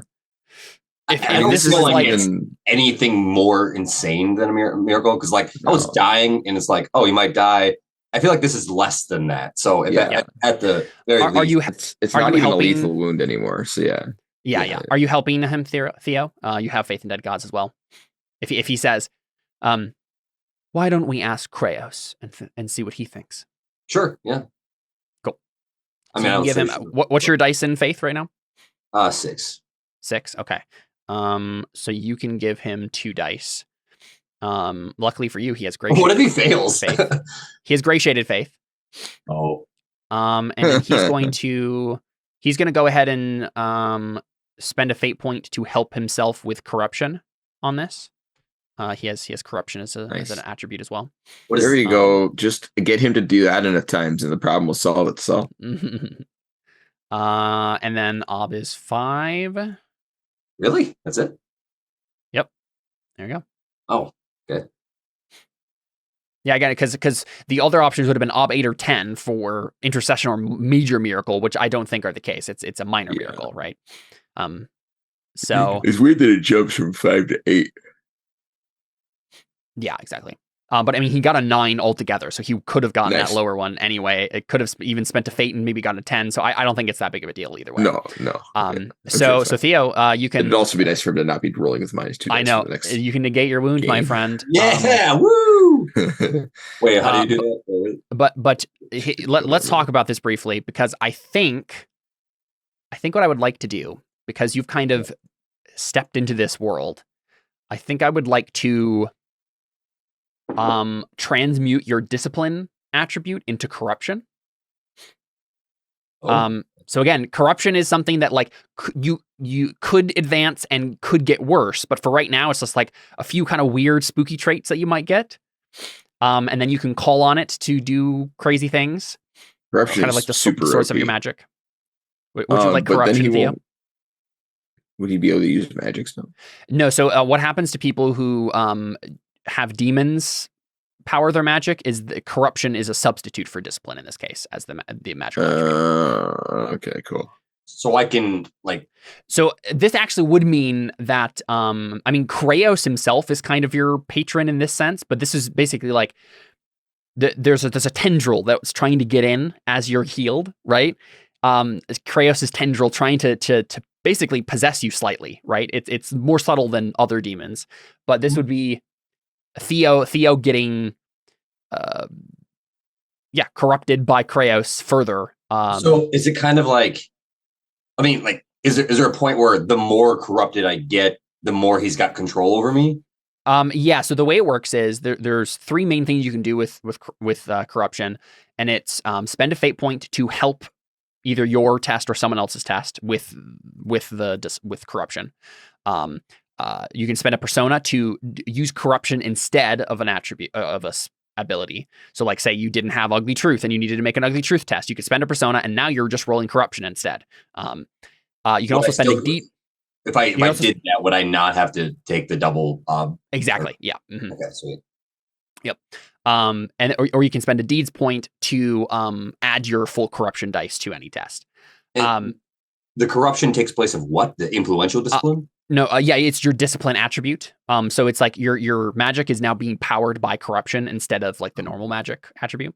And then you would also have to roll a couple times at a table that gives you weird traits, some of which are beneficial to you, some of which like give you weird like like you can become lame or blind or stuff like that.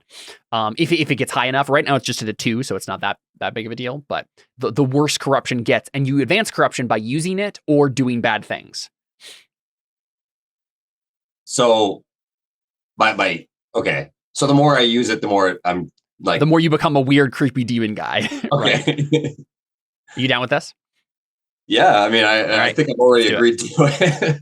Yeah, exactly. This reminds me of one time I played Mansions of Madness, and I was in this diner, and the dude was like, "Hey, I'll give you a +1 attribute to all of your stuff if you just sign this paper." And I was like, "Sweet!" And then near the end of the game, everything was going well, and then all of a sudden, I just like got like a serious wound, and because it's like, yes, you made a deal with the devil, and it didn't turn out well. Just like randomly ran. It was funny. It's hilarious. It's hilarious. That this book is the book that has corruption in it, and it's hilarious because the page that it immediately wants to turn to is the corruption section because of how often we use this. Exactly. Yeah. Okay. Jared likes corruption. Yes, he does. So let's go ahead and figure this out. The corruption emotional attribute starts at a B0. Everyone has the potential to travel down this path. But then it increases based on the following things. Do you have the gifted trait? You do. So you get a +1 in it. Do you have the faithful trait? You do. So +1. Wait, didn't we drop faithful off of him? Oh, he has faith in dead gods. Faith in dead gods. It counts, yeah. Okay.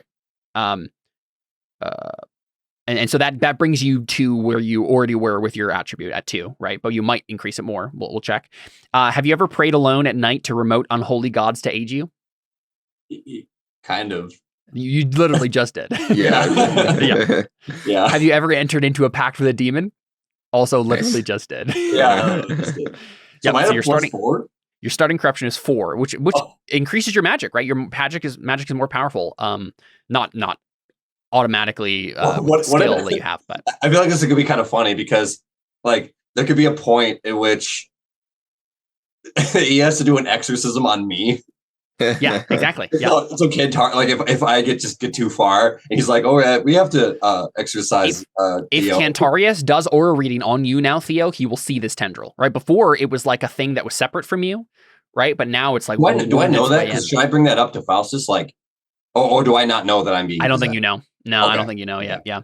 If Faustus you might might be able mention to- it. I mean, that's You might be able to figure it out, but but based on the traits you get, we'll see. I don't think I will. I'm not going to be like, oh, I'm definitely possessed. I'm like, well, but if you like power. sprout horns, I don't think Theo is a like demonologist, so I don't think he really would know that. He'd just be like, oh, I'm finally getting the power, and then all of a sudden he'd be like, I don't feel like I'm in control anymore. That would be the moment that he'd probably figure like, maybe I'm starting to be possessed. there is a chance you might like, grow scales or something. I don't remember. There's some weird ones on there, and then you would probably know. I think that's what right. Some of them are pretty so obvious. We've been playing this wrong before, but it does actually say in this section, when your corruption advances in play, roll 1 die. So that you don't actually get traits to start off with. It's just when your corruption advances in play. Oh, that's kind of weird. Okay. Yeah. So I mean, you have corruption and you can do stuff with corruption, but as soon as you advance it, it's going to start giving you weird traits. It mainly just all it means, David, is like the traits he'll start with are the more advanced traits because, right, he's going to be rolling 2d6 or d6 plus his corruption, which will be 5 the next time he gets it. So his options will be right from. So I get the +1 whenever I use it. Basically, you're saying no. Sorry. So every time you advance corruption, so the next time you get it to 5, you'll have to roll on a chart that has a bunch of different traits on it. And you'll add your corruption exponent to it. So it will be a d6 plus 5. And so you could get, like, for example, the trait palsy, or the trait Wolverine, or diseased, or tough, or blind, or fearless, or, there's a bunch of random weird traits you can get. Is random based on what I roll, or? Based on what you roll, yeah. And you're more likely to get more extreme ones as you go because you're adding it. And if I remember right, don't you roll on one side of the table and then the next time you roll on the other side? You have to go on the other side of the table. Yeah, exactly. Yeah. So, and one side of the table is more beneficial than the other. Yeah, I think most of the, like, you lose a limb or you go blind, they're on the one side of the table. Yeah, exactly. If I remember right. So I guess we can house rule this if you want to. Up to you, Adam. Would you like to get a trait to start off with? Should we roll right away? I feel like if Faustus would have like turned me off from it if he gives me like a bad, unless it's like a good trait or a bad trait. It could be either. So the first time you do it, I think you pick which side of the table you want, but then you have to pick the next side next time, which means you have to pick the next side time after that. So let's pick this. I see. What do you mean by side of the table? So there's two tables, or there's one table with 2 sides. Yeah, that has 2 different like lists of traits. And you'd roll a d6, add 5 or 4 to it, I guess, if we did it this time. And then I would say, okay, the traits you get to pick from are diseased or tough. And you choose one. And so the next time. The next time you roll, you would have to choose the trait that's on the other. Not necessarily that you have to get diseased, but rather that you would have to choose from the bad side of the table, whatever you rolled on. Can you give me like an example of what the bad side does? Yeah. So, I mean. Do they do like it's like lame, palsy, diseased, blind, maimed. What does it do is what I'm saying. Like, yeah, so like for example, palsy means like your hands shake, and so it's like harder to like write and do other things that like require manual dexterity. Diseased literally means you have a disease and can give it to other people. I mean, is it like a -1 to all my rolls or -2? Yeah, it's like odd penalties and things. Yeah, depends. It's not that severe though. It's not like to all your rolls. How do they go away? Like, do I have? Like, can you get rid of them, or do you have to like do like a minor miracle or something to get rid of them? Or I think you would have to like get rid of corruption, probably, right? Oh, so they're just like permanent until I like basically exercise. Because the good ones are also permanent. So it's So would technically the only way to actually get rid of corruption would be to like ask before I'm like too far gone, be like, hey, can you exercise me? Yeah, something like that would have to happen. Yeah. Okay. Yeah, Dellon could make like a really hard faith roll, or Cantaris could try to like exercise you. There's stuff like that. Yeah. It's not like I have to like pull a thing like attached to me, like get it off. No. Yeah. Like a face hugger or something. Okay. Yeah. No. Let's not start with an attribute because I don't want to go. I don't want to go. It makes sense. It makes sense that like Theo like doesn't even know this is happening yet until it starts like coming up, and then. Once he's advanced, he says he's like, oh, this is so useful, and then he starts using it a bunch without realizing, oh, this is going to do bad things to me. Yeah, exactly. I don't want to like get a good, because I'd probably go with the good one first, right? So I'd probably be like, I want to be like, oh, I can do something, and then all of a sudden, the first time I try it, something good happens, and I'm like, I'm going to try it again, and then I realize, sure, I like that. Cool. Yeah. So you've been given corruption. Your wound has been healed. I already took it off on your character sheet. Okay. And you've been given a mission. Go kill Cantarius. What was I gonna ask? I was gonna ask Faustus. Oh, I don't know. I've forgotten. I don't know that this is happening to me. I don't know how to ask the question. I was gonna ask him like, if it's not going to be necessarily easy to just go in and kill Cantarius. I was basically going to try and infiltrate them and act like I'm on their side and basically find the right time. And I want to know that like Faustus, hey, I'm going to play like I'm on their side. And kind of like a Snape thing where I'm like, what back and forth. So Yeah. I mean, the thing is, like, he doesn't want Cantarius to get too close. So I think he's like, you have a limited time window to do this, right? Like, I'm not going to let you dance the line a bunch of until like the moment where we're all facing off in a room and then you betray. Like, no, just like go kill them, man. Like, just that's not beneficial to, like, it would be dramatic, but it's not beneficial to me to drag it out any further. Like, obviously you can wait until the right time, but you like manufacture the right time, right? Like, get him alone in a room somewhere and then right. That's what I mean. Yeah. Like, okay, I'm not going to say anything then. Cool. Awesome. Well, let's jump back over to Dellon then. Dellon, you're going to meet with your sister, yes? Yeah. Cool. Oh, wait, actually, can I ask Faustus real quick something? Sure. Yeah, go for it. I think the last thing he asks him is like, that ring. It's one of them, isn't it? And he says it like in a way, like not like, oh, is that it? He's kind of like, that's it, isn't it? Like I know, like I see what you're doing. Kind of like we're on a good track, kind of almost in a supportive way. Like that's one of them. Yeah. He just smiles at you, and then we like cut. And he smiles back, and then that's it. Okay. Yeah. Cool. Yeah. Dellon, I think you're walking in a like garden, with your sister.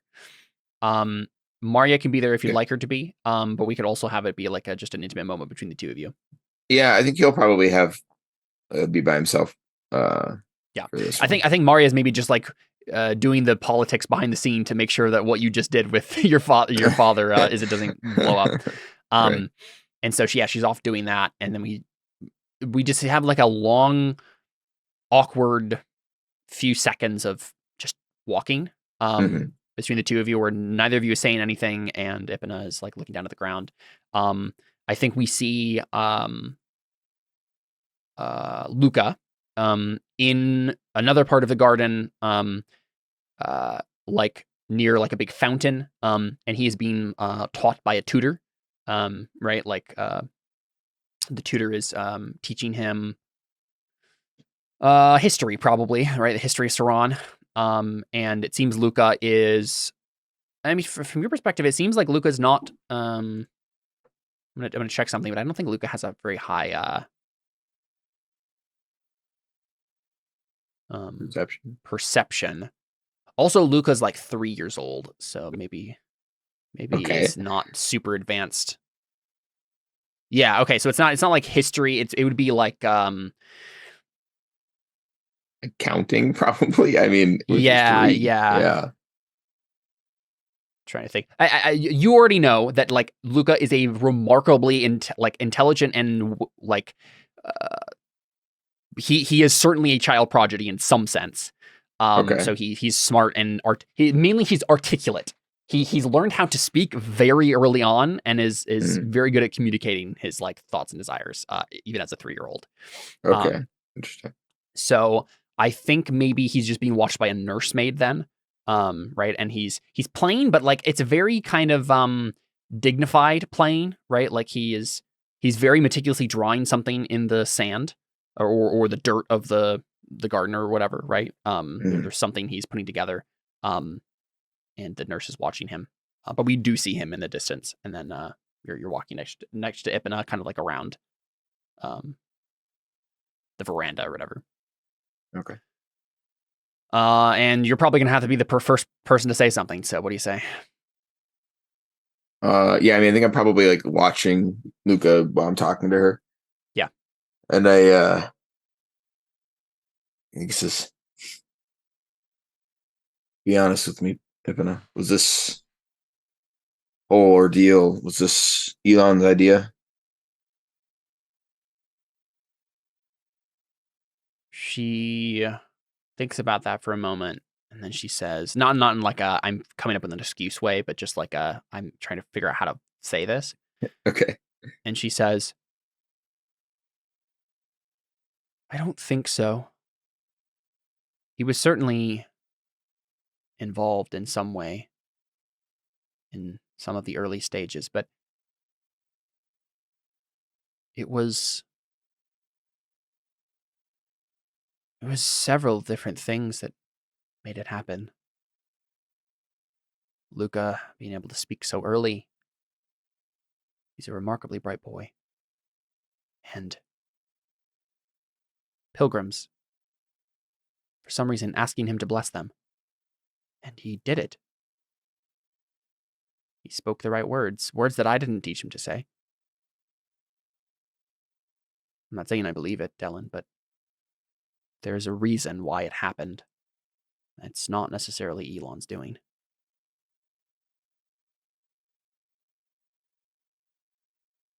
Well, here's the thing. If a voice is giving him words to speak, it doesn't mean it's a good thing. Especially not now. We seem to have a rash of demons in our city. Yeah.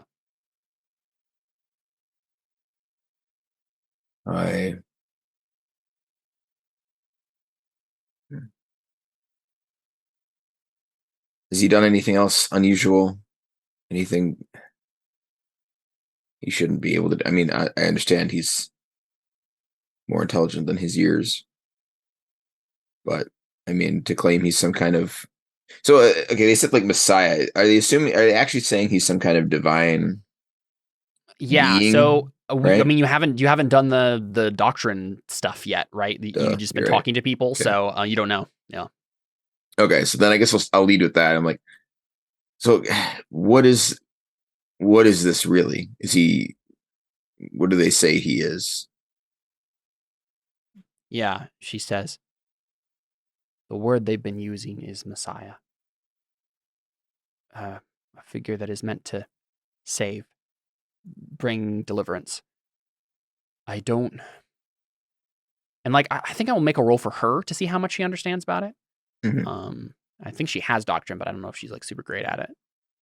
Well, that probably wouldn't be the right... It's probably like a cult doctrine skill anyways, right?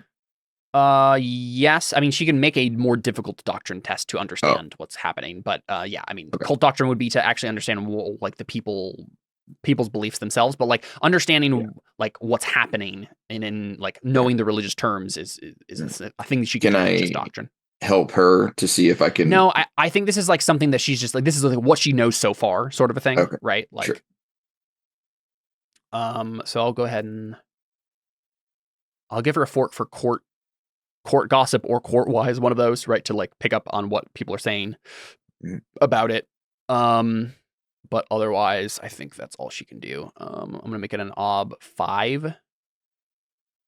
Actually, we'll just make it graduated. It'll be like how much she knows based on how many successes she gets. So only a 2. She has fate, so I'll go ahead and spend some for her. A 3, I mean, she understands basics. So she says what she just said, and then she continues and says, I'm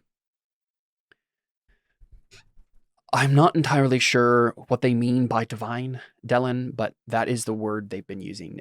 Divinely inspired, maybe divinely appointed, but certainly touched by the divine, if not partially divine himself.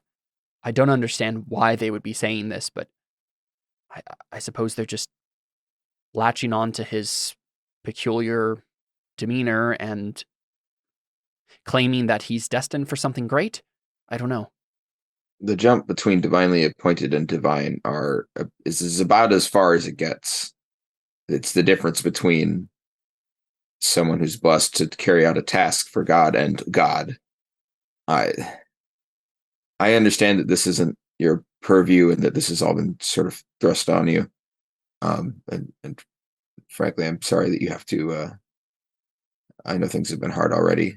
This, I'm sure, doesn't make it easier, but it's important that I understand what's being said here, because it's an entirely different thing that needs to be done. Yeah. If they think that he's God. That's the thing, Dellon. It's been ambiguous. They've been using the language both ways. I can't parse through it. Someone like you would have to actually do the work to figure it out, but I'm not sure any of them would talk to you. Not about that anyway. Not if you come there with a sword. All I know is that I'm growing worried about what they're doing to my son, about what it means for him. They're like leeches trying to suck away his childhood from him. Here's the thing. If there's one thing I understand about religious situation, the structures, right? It's that they need to have order and understanding, and there needs to be clarity. It's why there's been religious conflicts for as long as there have been people, and will just continue to be, because they disagree, and they can't disagree about something that important. So it escalates. If someone is being vague about their doctrine in a way that implies that they don't understand what they're saying, or that they don't care to be consistent, it is because they are manipulating you. And because they don't care if what they're saying is true, they just care if it gets them what they want. And let me be honest, I don't know that anyone would go out of their way to do this unless they had something to gain from it. And I doubt it's in Luca's best intention, but I doubt they have Luca's best Interests. Thank you, at heart. Yeah, she gives you a concerned look, and the look is kind of like, do you have Luca's best interests at heart? Like, aren't you also just playing politics here? Like, and she maybe even says that. She says, Dellon, I want to help you, but I don't know if you're doing the same thing. Is Luca just a pawn to you? Are you just going to use him against them? I mean, I have no quarrel with Luca or you. I'm only here because of what other people are making of Luca. I'm not saying you would do it intentionally, Dellon. I know you. But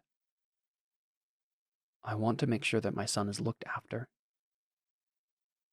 And I don't want him to get involved in some religious war,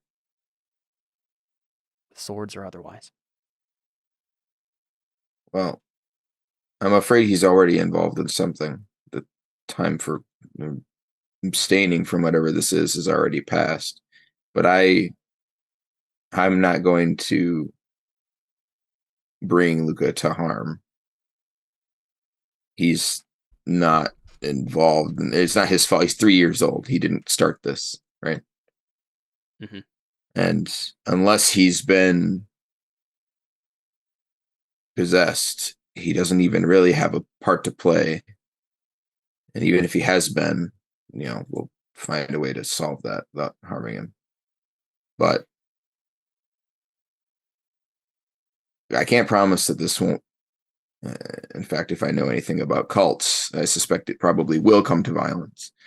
But if the time comes, we will make sure that Luca's not involved. He doesn't have any reason to be. Sounds like an ugly truth test to me. If it definitely needs some assurance that like you have his best interest in mind, and well, before she'll actually like work with you more explicitly. Okay. Let's take a look at ugly truth. I need routines. It's about family, right? It could be. It also could be a complex political situation. Yeah, but I mean, anything's a complex political situation, really. Literally anything you do, as long as the news makes a big deal out of it, it's a complex political situation. Yeah. Yeah. The issue, like, I would like to give you ugly truth about family, but the way you worded it just doesn't sound like it, right? I think it's a complex political situation. True. Well, that's true. I guess to be fair, that's not true either. I was gonna say the reason that he doesn't want to drag Luke into it is because he's family, but it's really not. It's just because he's a child. Yeah, I don't think so. Yeah. So Yeah, the fact that he's family kind of doesn't matter. Okay. I'm not intimidating her. I don't. So I don't think that quite fork. tracks. Yeah.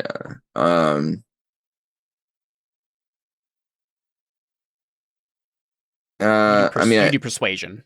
Yeah. How about command? I mean, I'm sort of in a position of authority, and I'm sort of implying you haven't thrown any authority around with her. Like you haven't commanded her to do anything or implied that. Yeah. Okay. Suasion. There was some soul stuff in there a little bit, I think. Was there? I don't think so. Not like in the way that Suasion would want you to. Like if you had like religious diatribe true. or I guess something it didn't like have that, to do with like her. Well, I did mention he might be possessed by a demon, which I guess has some implications. Sure. Yeah, I'll let you do Suasion then. Spiritual safety. All right. I don't know that doctrine really came up. No, yeah. Okay. Well, this isn't likely to succeed, but here we go. Yeah, let's go for it. Why not? Yeah, that's about right. Got a 6 though. Yeah, I only have the one. Oh, the one fate, yeah. Well, but it's persona used to not die. Yeah, but I'd have to get 2 6s. Yeah. Or, I'd have to get a 6 and something else. Mm-hmm. I will probably just leave it. Okay. Yeah, so I think she just bites her lip and she says, I'm sorry, Dellon. Do what you have to, but I don't know if I trust you anymore. Again, not to say that you're intentionally doing anything, but you're a different man with different priorities now, and my son's safety at the end of the day isn't one of them. My job is to keep him away from leeches, and from where I'm standing, you just look like another one. If you won't approach this as family, that's fine. That's your prerogative.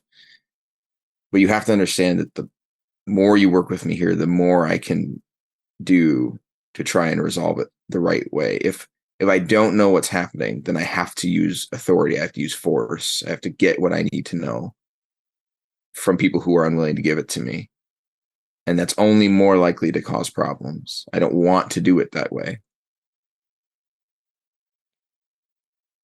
Yeah. Which is still the ugly truth. I don't think there's any. No, yeah. You're just adding on to it. But like I think what we see in her face, and like as players we understand, like she's probably gonna try to like take a look and make a run for it or something, right? Like she's gonna try to get out of this entire situation and like maybe like try to leave the city or something like that. She's convinced at this point that like if she doesn't do something to like save Luca from this, like he'll be torn apart by both sides, right? Yeah. Does she say how much does Dellon get of that? Does she say anything? Yeah, right. None, unless you make a roll. I think she's just like she just looks concerned and like doesn't believe you, and I think maybe like the exchange is just interrupted from going any further by we see Luca he had stood up from his drawing in the dirt and gone over to this fountain, this like ornate fountain, and it probably has one of the patron saints. Or no, I guess iconography is forbidden. It's some, I don't know, animal or whatever coming through the water, coming out of it. Right. And he's looking into the fountain pretty intently. We get a shot of him. We've actually been getting like cuts back and forth between him and you guys as we're talking. Yeah. And he's staring very intently into the water, and then we just hear him go cough, and some blood spills into the fountain. Oh, jeez. Okay. And the nurse like stands up concerned and then says, "My lady, it's happening again." And Ipina like glances over and then says, Send for Constantino at once." And Ipina goes over to like, rub Luca's back and he says, I'm fine, mother. I'm fine. And like pats her arm like to try to reassure her. Yeah. And then we see him like take, wipe some of the blood on his finger and just like stare at it. Does Dellon do anything? Yeah. So he said, I think he looks at Ipina and says, he said again. this happens often? Yes, for about a week now. I don't know if it's getting worse or not, but we have a doctor looking at it. He has the physical discipline, so he should be good. Hopefully he can find out what's going on. He hasn't been able to yet, though. When we chucked the bishop up against the holy wall, did it hurt him? No, I don't think so. Okay. It just sounded like from what we had read, it just sounded like he's forbidden to enter, and so he just can't go in, right? Right. Okay.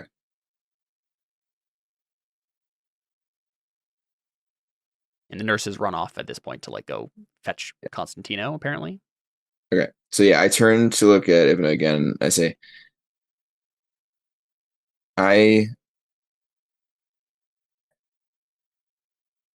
there's one thing I need to be sure of. I only have one reliable way of discerning it. And it won't harm him at all, I promise. But I need to take Luca to the temple district, right? So whatever it's called. I need to take him to the temple and ensure that there's no demonic influence. You can come along if you'd like. You can be there the entire time. Like I said, I won't hurt him, but I need to be sure of a thing before I leave him alone. Yikes. I think with your I don't know. I think with your ugly truth, like I don't think persuasion is open to you at this point. So like No. she pushes back and like you're gonna have to double down with like intimidation or command or something. Yeah, right? this is basically in order. He wasn't saying like I'd like to. He's like, I'm doing this and you can come if you'd like. Yeah. Okay. So I'll do command then because that's command. Sort of Yep. And obviously you can do this if you want to. It's just like, will she fight it or not? Right. Yeah. Right. I've got suasion, I assume, since I'm literally that's what I'm going there for. I didn't make a doctrinal argument. I suppose it could have been more specific. It's not really persuasion, right? I suppose. No, I don't think so. Yeah. Well, I'll allow it. You like the ugly truth is the path that was actually closed off to you. That's true. And I suppose I said she could come. It's in her best interest. Yeah. Yeah. I don't assume I can't fork in ugly truth since it was no. Okay. She hasn't been convinced of the ugliness of the situation yet, so right. And I don't think the way you want. Yeah. And intimidation, I don't think it's quite appropriate. I'm not like threatening her. It didn't sound like from what you said there was intimidation, but you could add it if you wanted to by saying something else. My intimidation's worse than my command, so if I fail this, intimidation probably won't help me. I'll leave it out. I don't want there to be like a violent edge to this unless it there won't be, but I might just go pick him up and walk out. Yeah. Okay. Her will is 6. She's a Ton. Oh wow. Okay. And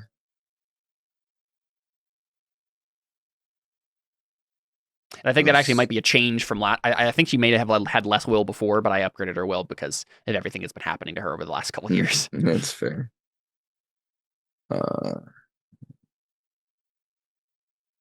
Oops, I think I screwed that up earlier. Okay. Submit 6. Okay. Mm-hmm. Oof. At least I got something. Though. I could coin flip it, I guess. Might as well succeed on something this session. Yeah. Or try at least. Hey, nice. It's a miracle. All right. Yeah. She seems very concerned at first. And I think sorry, as the last thing he says, is like, if I can be sure that he's not being manipulated by a demon, then I won't even have to see him again, if that's what you like. I can deal with the people that are speaking to him and all the people who initiated this. I won't need to interact with him anymore, but I need to be certain of this before I can do that. Do you get a different reaction based on the fact that he didn't persuade her, but he commanded her? It's certainly not going to be as endearing. My science kind of like, Okay, I'll do it like almost out of fear or out of Yeah, well, because his intent was like to get her to like accept the order, right? He was commanding her like, this is going to happen, you have to accept it. She's made it clear that we're not interacting in this way on a friendly basis anymore. Right. So now he's like, this is the thing that's happening now. Okay. Yeah. So I think she seems concerned, right? She tenses, but she nods slowly and says, "I suppose I can't stop you." But she looks at you and says, "Can we wait until Constantino looks him over? He should be on his way."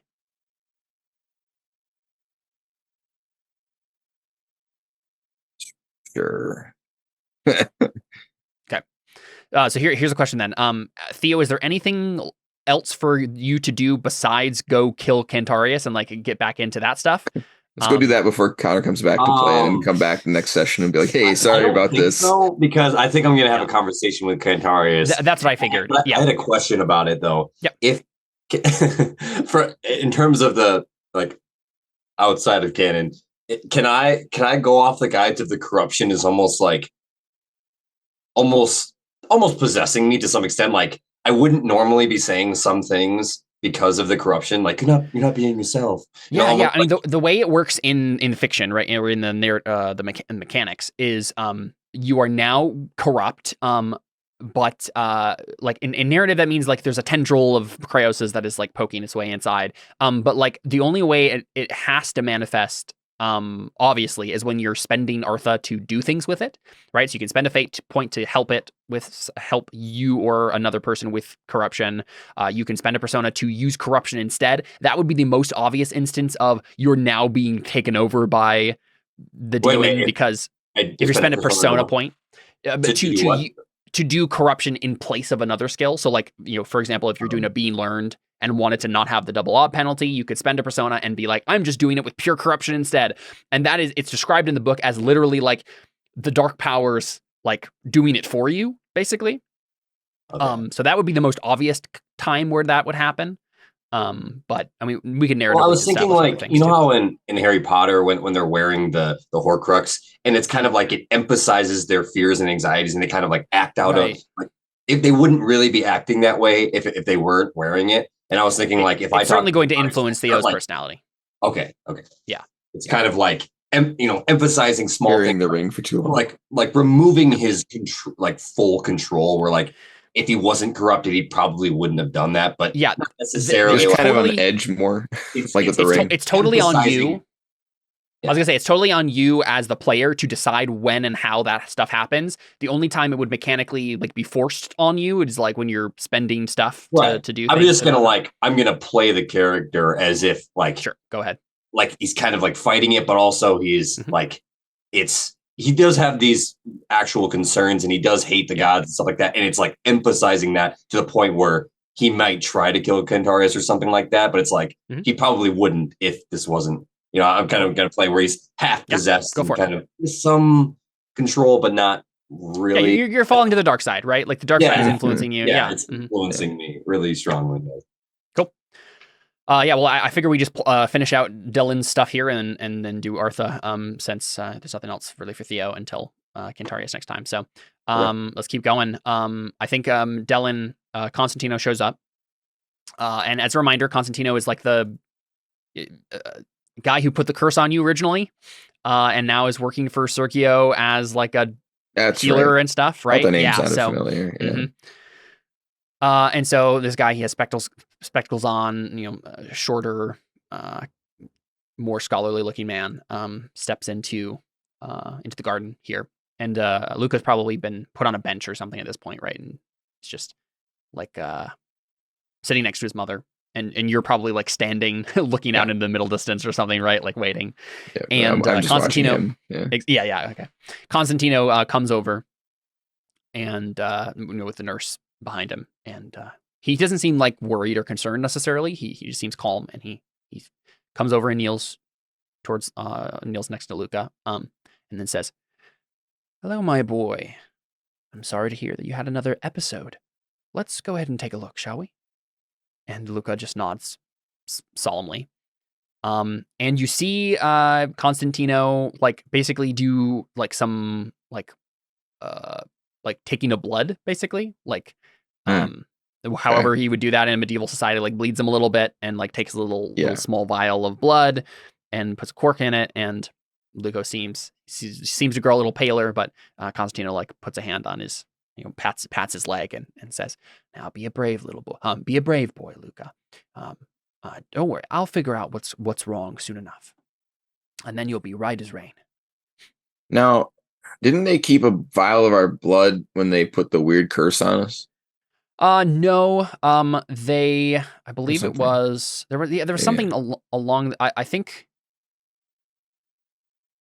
I thought that was I like think the how only they. thing that no. I think the only thing that came up was the guy they brought out to demonstrate it for you, like disappeared into giblets of gore and stuff, like as his cells were separating outward. I think that's what. Okay, came maybe up I'm blood-wise. thinking. I think I might be thinking of a book I read. Yeah. Where they had to have blood to. No, it wasn't that. Okay. He put something on you, and then there was like some mental trigger that Vada could press to. Yeah. All these zombies. They get vials of blood, and they have to. It's like powerful, basically. Yeah. So there you go. Yeah, so that wouldn't immediately trigger you as like, oh, you put the curse on him or something like that. Yeah, okay. Then I guess I'll approach Constantine. Oh. Constantino. Yeah. Okay. And yeah. Say does he have a title anymore? I don't think so. You could call him doctor or channeler or healer or whatever. Let's call him Constantino. Constantino, I've been informed that this is a thing that has occurred in the past. Yes.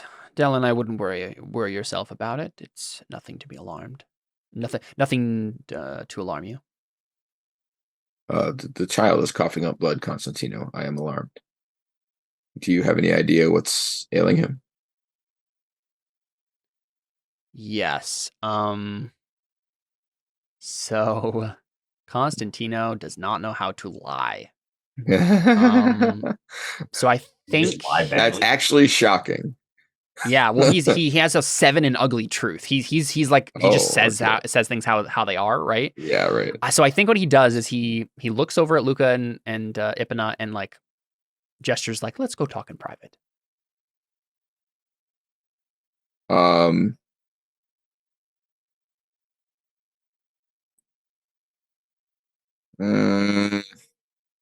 I guess I didn't know that she might run. All right, fine.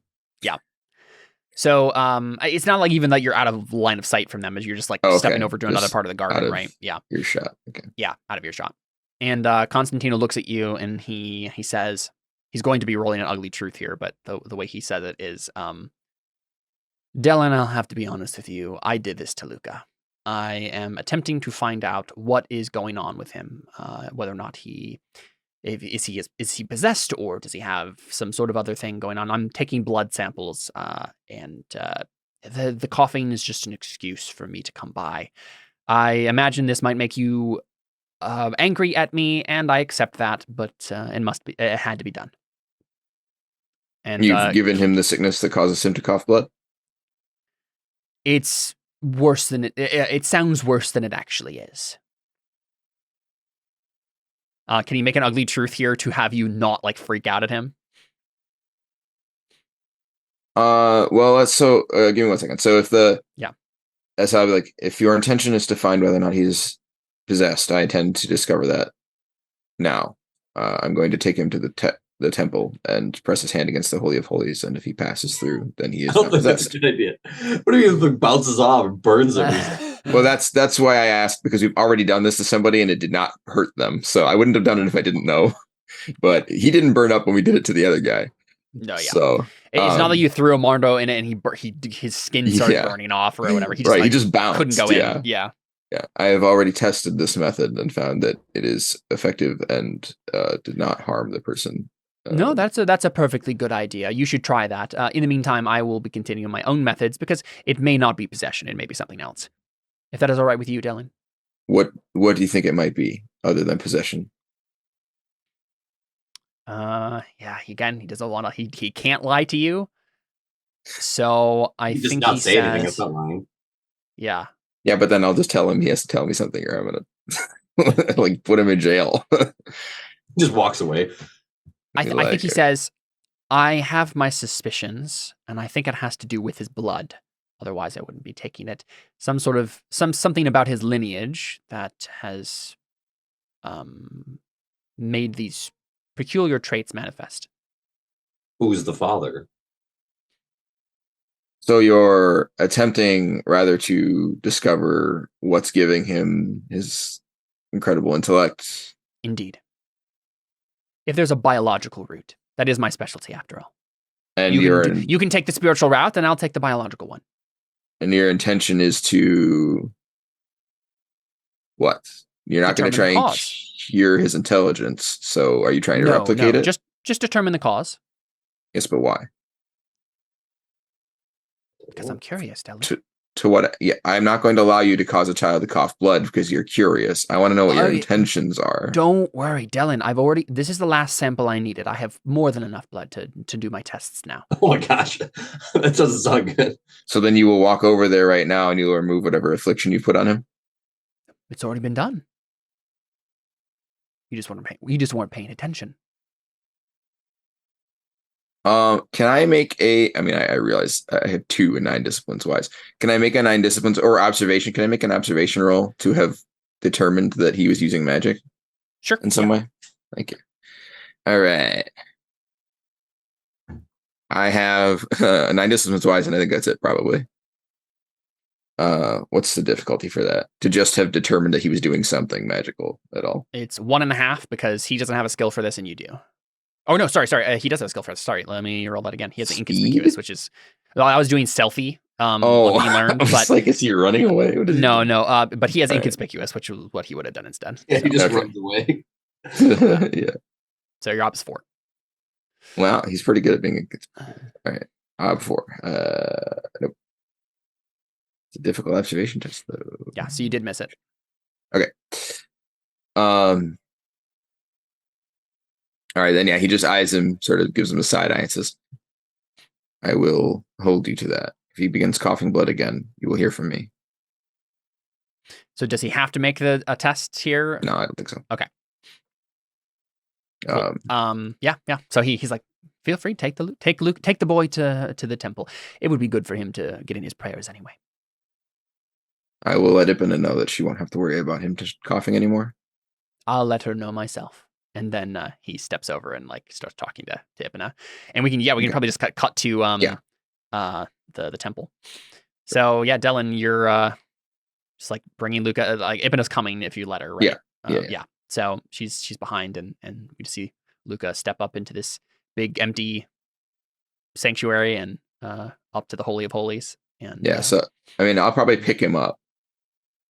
He's 3, so he's not that big, right? No. And so yeah, I guess I'll go over and like, may I, and like hold my hands out. To him to pick him up. Is that what you're? Yeah. All right. He holds out his hands. All right. Wants to show you the Holy of Holies. Yeah. So I think he turn as you guys turn to the Holy of Holies. He frowns and he says, "What is that, Uncle?" This is a very sanctified place, very powerful, and it has some unique properties that will clarify some things for us. But don't worry, it won't hurt. And so then I get close and I say, all right, just hold out your hand. And like I get like right up to the curtain or whatever it is and like pull it aside and then like, all right, hold up your hand and like just so enough that it would break the barrier. Yeah. And his hand goes through. He is not possessed. Okay, cool. Then I smile and I say, good job. That was all we need. And then I'll turn back and hand him to Ipina, or I guess he can walk.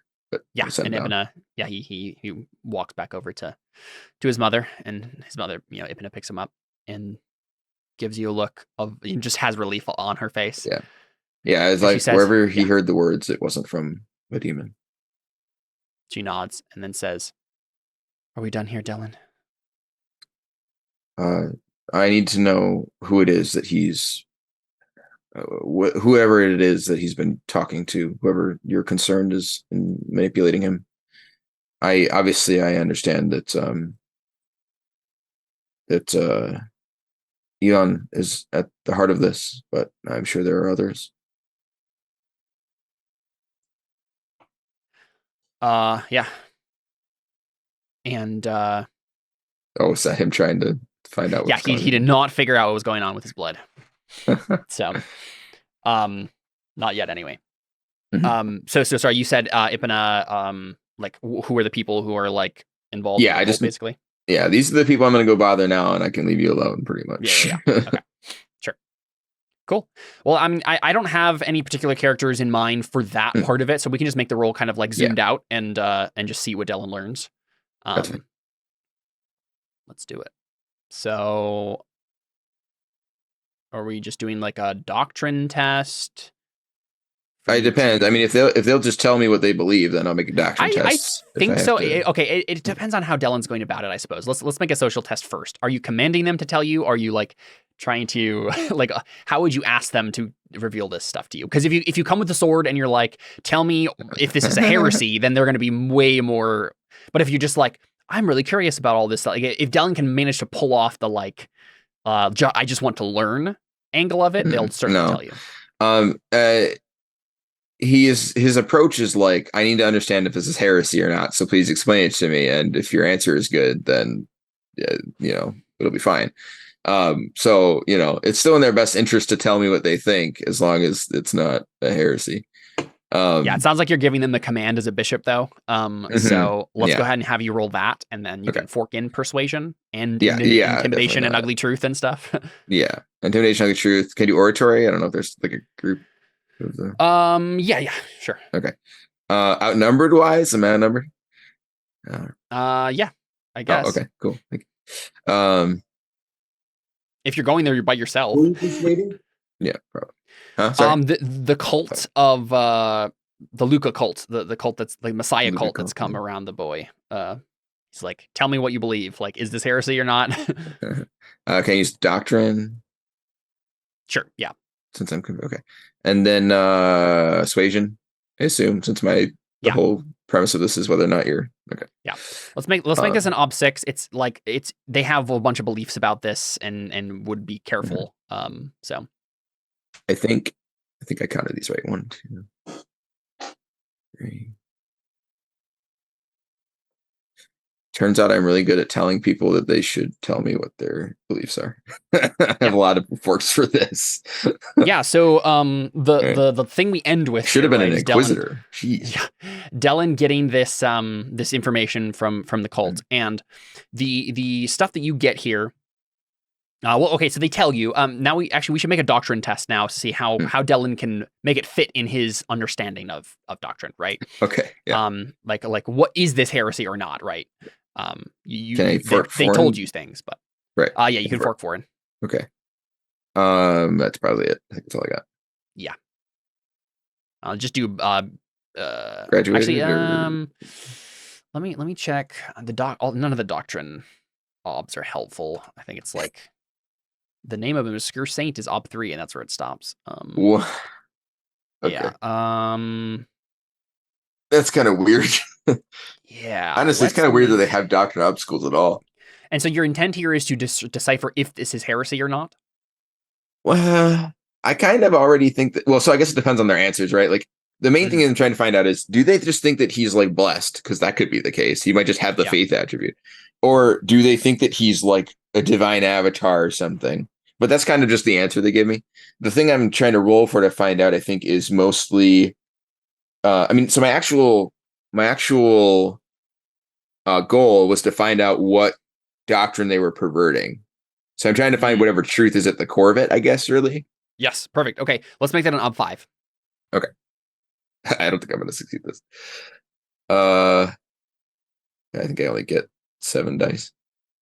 Oh, it's close, though. Very close. You got a 6. I don't have any fate. Oh, only fate. Oh, no. Wait. Do I get any? I don't think I get anything for. I should have prayed. Can I do that? Yeah. You can pray in advance. That's fine. Okay. You had plenty of time to do that. All right. Cool. I keep forgetting that that's a thing I can do for some reason. Yeah. So I It's ob 3. No. You have Is it believer. easier or harder to help yourself? I don't So remember. it's easier to help yourself if you have faithful. I see what you're saying. Yeah. No, Because if you're faithful just doesn't giving apply to me, right? That's the problem. Or believer. Believer doesn't apply to me, right? It's only if believer I'm. does apply to you. Oh, okay. So this is the way it works, Weird. right? There's the Right. ob for you. It's ob 2 blessing, and you can give Yeah. someone else +1 die. Okay. If you're doing it to yourself or someone else, up to 3 dice. It's an ob 3 for you, and then any above that is more dice. Okay, I'm gonna do that. Okay. Um. You can't just give yourself 1 die with Oh. Interesting. Well, because it says the Wait. priest may grant other devotees prowess and acumen. He may bless a person, beast, device, or tool, and grant +1 die to a stat, skill, health, or steel test for the duration of the intent or the end of the session. And then the other one says aid. When the physical body lacks, a priest calls upon his master to grant him the forbearance and ability to seed in his name. So I think you have to do the op 3 version. Do I get to get more dice if I do better still? Yes. Okay. That was That's mainly the what I version was that you wondering. have to do. Yeah. Okay. Works for me.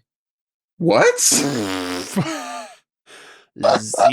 successes. How? It literally explodes. How is that even? That's really sad. That's abysmal. All right. Well, I think I'm all out of tricks. I don't have a call on for that or anything. Well, I was going to say, you technically could roll, you have plenty of time to do this. This is a longer thing. I will allow you Okay. one more roll if you would like to just try to open-end your doctrine because you don't have any fate to spend. Another faith roll? Yeah, another faith roll to okay, open-end sure. that, right? Yeah. And if that's the case, you get to reroll 1 6 and see if it succeeds. Yeah. Okay. So ob 2. But yeah, I mean, based on what you just got, or no, ob 1, sorry. Oh yeah, because I did get a 6. Okay, cool. Yeah. Yep. I forgot that was even an option. So yeah, it's ob 1 because you have believer. He fails. He's just like, tell me what you know. And they're like, yes. And he's like, I don't even know if that's heresy. I don't know what's doing that, man. I got no. Exactly. I have no All idea. right. What? Oh, sorry. I said ob 1. I try to correct myself. No, I did ob. Oh, it is ob 1? You put it's ob 1. Oh, okay. It's ob 2 normally if you didn't have believer. Oh, So okay. you got it though. Oh my gosh. Look at that. I rolled Yeah. 10 dice and got 1 success. That's pretty sad. That's how good I am at coin flips. Okay, All so go ahead and do the fate yeah. thing there, and 1 die, 1 remaining ob. Yeah. All for nothing. I knew it was gonna happen. Your luck. I is knew not that gonna... too. I knew it. So what is this? Dellon did terribly this session. I have no idea. That's awful. Yeah, I didn't get to and roll I my don't know. sword. It's like borderline heresy. I'm trying to think of like what the most interesting thing is here. I know what the secret is that everyone's been dancing around in this. Yeah. As like Oh, what that's the so truth of the matter frustrating. is. I'm trying to decide if like it makes more sense for like this failure to be you think it's heresy and it's not. Because like the actual truth of the matter is it does actually dance on that line, and it would be up to probably Dellon's Right. interpretation as to whether or not it is. Okay. He doesn't know for sure So- whether or not it is. He's kind of like, it So sounds like it. Yeah, but I'm up to you. Up to you, David. What do you think is more interesting for Dellon's failure here? Is it that he acts on something too harshly, or are we just like waiting around and he has to get more information later? So okay. Well, how about can you tell me what they tell me? Because I succeeded the command. It's ambiguous, right? And it's hard Right. to filter out. What they tell you basically is that he is divine, Okay. but it's not that like when they say divine, they mean patron saint, not great god. And so Right. it I wouldn't mean, that's be, still technically heresy. yeah, It's it's just still, I don't it's still care that much about it's it. still bad. Right. But it's more along the lines of like trying to think of a good example. It's more along the lines of like from birth he's had like patron saint power flowing through his veins, and so this is like it's something like an avatar of a patron saint come to, whether or not it's like he will become a patron saint And he's like the sort of person who would become a patron saint and go to ascend to godhood. That's maybe what they're thinking. Or it's like he's just like the reincarnation of a patron saint. Something along those lines is what you're gathering. But none of those are a thing in doctrine, right? Those are all bad. I mean, with your failure of doctrine, I think like they're definitely a thing in other religions. Right. And to be fair, the patron saints, I think the idea of him becoming a patron saint is the most plausible to you, because in your doctrine, like obviously Dellon wouldn't like this, but like in the official Ceran doctrine, that is what the patron saints are, right? They aren't actually gods. They're men and women who were so faithful that they ascended to be with God and like can answer prayers now and stuff. You don't believe the answer prayers part of it, or that they have some sort of divine power, but you would believe that if they do exist, they are people who became these things, right? Okay. So that's not the correct answer, but that's probably where Dellon lands. Oh, that's not the correct answer? Okay. That's not actually what's happening here, but that's probably where Dellon lands. And that's fine with me. Yeah. I mean, in which case, well, but I guess in Ceran they do worship the patron saints anyways, right? Yes. So, according to Dellon's perspective, they're worshiping the patron saints and they shouldn't. But yeah. Yeah, but they should, according to the thing that I have to the official doctrine on the books. Yeah. Yeah. Okay. So, and maybe that's kind of what it is then, is that Dellon kind of feels like they're wrong, but I don't have any authority to do anything about that. From Dellon's personal perspective, it's heresy, but not from the official doctrine. But not from my enforceable perspective. All right. Okay. I mean, that works for me as long as that it says as a failure. That's so frustrating. All right. Cool. Yeah, I mean, I guess I don't do anything about it then. Yeah, just kind of leave it alone for now. And I think like next time I'll have to figure out like obviously Elon's gonna probably make some sort of power play. Ipana might try to leave with Luca. Like there's stuff that's gonna happen based on this now. But we can find that out next time probably. Caleb, is there a chance that I could roll for a difficult meditation roll? I don't even remember what you can do. I'm looking at it now and I don't even know what could be a difficult meditation. I just wanted to say like, because I know I'm gonna go. I'd be preparing yourself for Cantaria, for the conversation with Cantaria. Preparing for that. I just want to do it preemptively. Certainly. I just want to see if I can do a difficult test, because I only need one difficult test, and I would meditate, so it's not like out of character. Because he's like, okay, I need, because I was looking at the meditation and it says, it could be a method for divining solutions to problems via deep thought. Because obviously I'm like conflicted, like, oh yeah, I gotta go kill a Cantarius. What should I do? So that's why I would be meditating. Like, what do I do? Am I going to try and kill him? How would I kill him? Yeah, it's the right thing to do. If you want like the thing you need to upgrade your will is a challenging test. I don't think preparing to meet. What was it? Right now, looking at your sheet, you have 3 difficults and you need 1 challenging. I need challenging. Oh, unless you may have marked it wrong earlier. No, it was difficult last time. But it was a challenging, and you said, "Oh, it's supposed to be lower." And then all you gotta do, Theo, is just light yourself on fire and then do it, and it'll be way harder. Oh, so you're saying like, yeah, because this is the thing, right? Like, Theo can meditate in this moment, but I don't think the difficulty is going to be so hard. What if I make the argument that I'm having a hard time focusing, and the reason, although I don't know it, is because of the corruption is making me angry and like not cool and calm and wise. It's like I'm like trying to like, hey, what I gotta think clearly, I gotta think calm, and then there's just like this anger and like corruption burning inside me, and so I'm like having a hard time actually meditating because let's frame it differently. I'll give you the chance to do your Ob 6 will test here. But let's frame it like this. This is you going to sleep in Faustus's base or whatever, and tossing and turning all night until you just decide I need to meditate instead to face Cantarius. If you're like, and the failure here will be you'll get penalties to face Cantarius because you didn't get any sleep, right? Sure. Okay. Because technically in the meditation rules, the ob for replacing sleep with meditation is equal to the hours of sleep you're trying to replace. So you can just say like 6 hours of sleep Just roll or like a meditation. As long as we have consequences for failure, I'm fine with that, right? Okay, Like, I'd say that's so abusable. Be like, I meditate for 48 hours. Automatic. challenging. That's what I was thinking. Is like you can just choose how long you meditate But for. it's my job as the GM to either say like, no, you can't do that because that's just farming, or to give you a proper consequence for failure if you do fail. So yeah, like you get If shanked I have the ob, would it be repeatedly. only an ob for like until I go back to sleep, essentially? yeah, you need to like get a good night's sleep, basically. Yeah. Sure. Yeah, I'll do So it. go ahead and do be learned on meditation and make it op 6. Okay.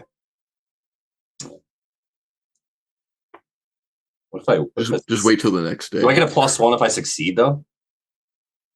I mean, yeah, if you actually somehow do this, like you will get bonus dice.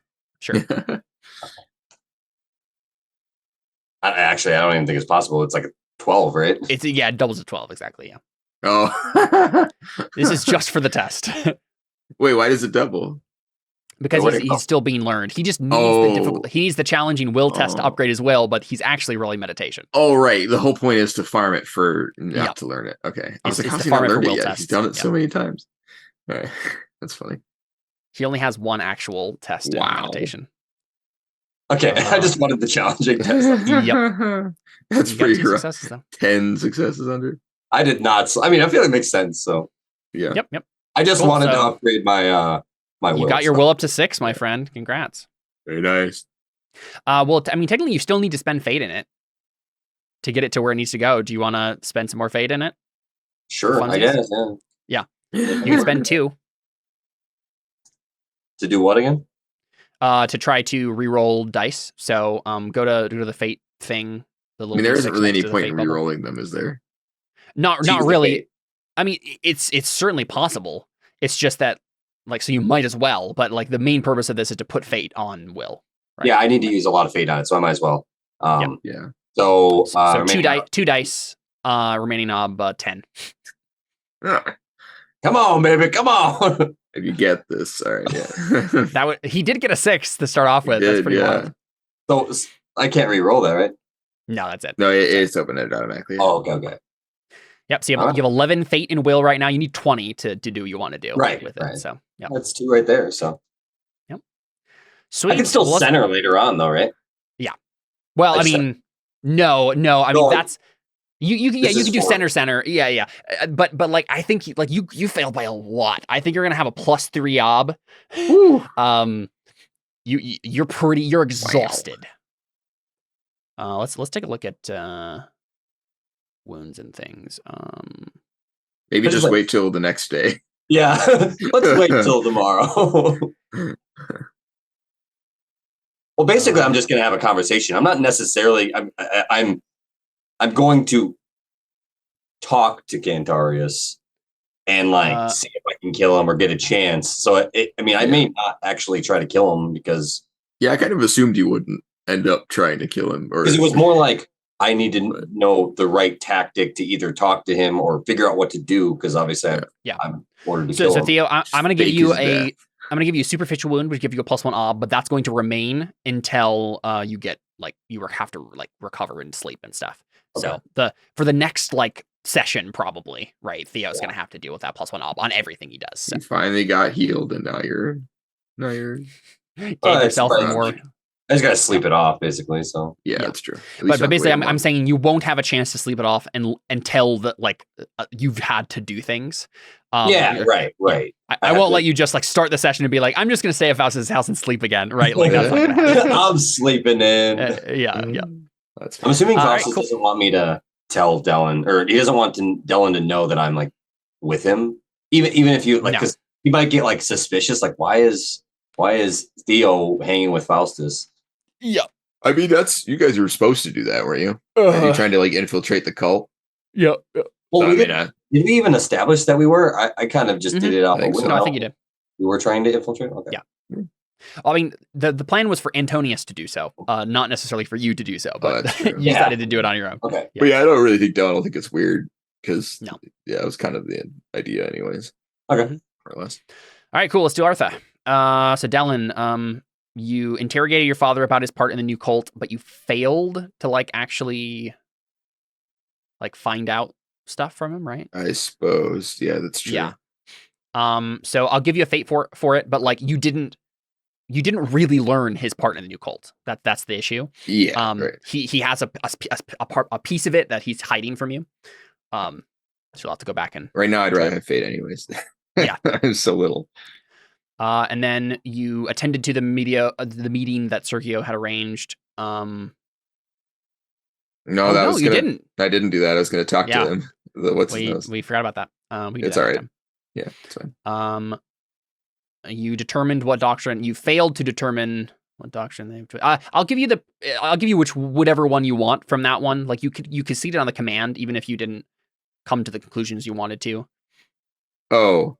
Right. No, I guess fate actually, because the specific part of it is I will determine what doctrine they have twisted. So right. You didn't actually find that. That's true. Fate. And then I didn't actually go talk to Vendetta. So yeah. I'll give you fate for. I don't really know that I got in trouble. I got a lot of bad rolls, but unlucky is not one of my traits. So. I think you have to get a fate for something along the lines of like Ipana not trusting you because of your position and stuff. I'm just trying to think of what. That's true. I guess I was pretty. I also chose to be very aggressive about all of it. Which I don't know. I have I'll give you a fate point for haughty order and stuff. And a fate point for sworn to the order. Okay, thank you. Yeah, true. You did say it would be harder if I was aggressive about it, and I was. Yeah. So. Yeah. Let's see. Any other things? And do we have any humor this time? Any in-character jokes? Character? I don't think. Yeah. So. No, I think Theo and Dellon are not funny people. Theo can be funny sometimes because of how serious he is. But depending on the situation, yeah. Yeah. Let's see. Did Dellon have right skill, right time? Not in a success way. He didn't actually succeed on. I mean, that's true. Do you have to succeed? I guess because it's like so, what drives this story forward, right? Exactly. That's like So I don't think he got that one. Yeah. I'll give you. You weren't really like struggling with beliefs and instincts that were conflicting each other this time, right? Not really. No. I mean, not anything that's written down. Like the resolution of this wasn't something he liked because he's letting them do something he thinks is wrong. Yeah. Because he doesn't have authority to stop them. But I don't know that I have that written anywhere. Mm-hmm. I'll give you embodiment for good and distinctive role playing for the scenes that Dellon was in. He had some good lines and things. But I think that's it for Dellon, and then we'll do Theo. Probably got to pay for Transcendent Godhood. I did do will. You got a persona because you actually advanced your will, right? Oh yeah, that's right. Okay. So, do I get a fate and a persona, or just persona? No, just a persona, right? You got the concrete step on it for now. Yeah. You're testing your faith in order to find out if this is one true god or a dangerous demon. I'll give you a fate point on it. Like you got corruption. Like there's a whole big thing happening there. I mean, if I use my faith to do the prayer, and we basically prayed to Kraos, and I feel like I would know now. I'm like, oh, that was definitely Kraos. Well, yeah, but you don't know who Kraos is, right? That's the issue. You don't know what the name Kraos means. He said, like, he's the old god, the first god of this world, and you're still not sure if that means he's good or bad, right? Okay, yeah. I think that we still have a place to go there. Theo has to come face to face with his corruption stat now to like really figure out, like, oh, this is all demon stuff, isn't it? Yeah. And demons are bad, and I know that now, that sort of thing. Yep. I feel like I know where the ring is now. I didn't necessarily gain his trust yet, but I feel like I got a fate for that. Yeah, you can get a fate one for that. You're working towards gaining his trust so that you can work on that sort of thing. Yeah, sure.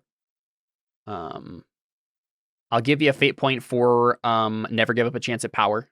Right, you got corruption. So fate point for that. I'm trying to remember. I thought there was like a moment with embodiment. Yeah, you can get embodiment. You both had great scenes this time. I think that might be it though. Yeah, I'll probably have to face roll a whole lot. If I actually try to kill Cantarius, would I only get like a persona or something, or would that probably be like a deeds point? Because I feel like that would be. If you actually turned and killed Cantarius, wait. If I attempt to kill him, is that different than if do I have to succeed at trying? Because I feel like it would still be very different. It would be like betrayal, even if I fail. So the wording on the deeds points are you accomplish goals bigger than you, or you help someone else no matter the cost. I think you would have to kill Cantarius to actually get the deeds point, right? If you turned on him and killed him, it would be like, you've really turned to the demon side now and accomplished a goal way bigger than you for the demons, right? Okay, fair enough. Okay. Yeah.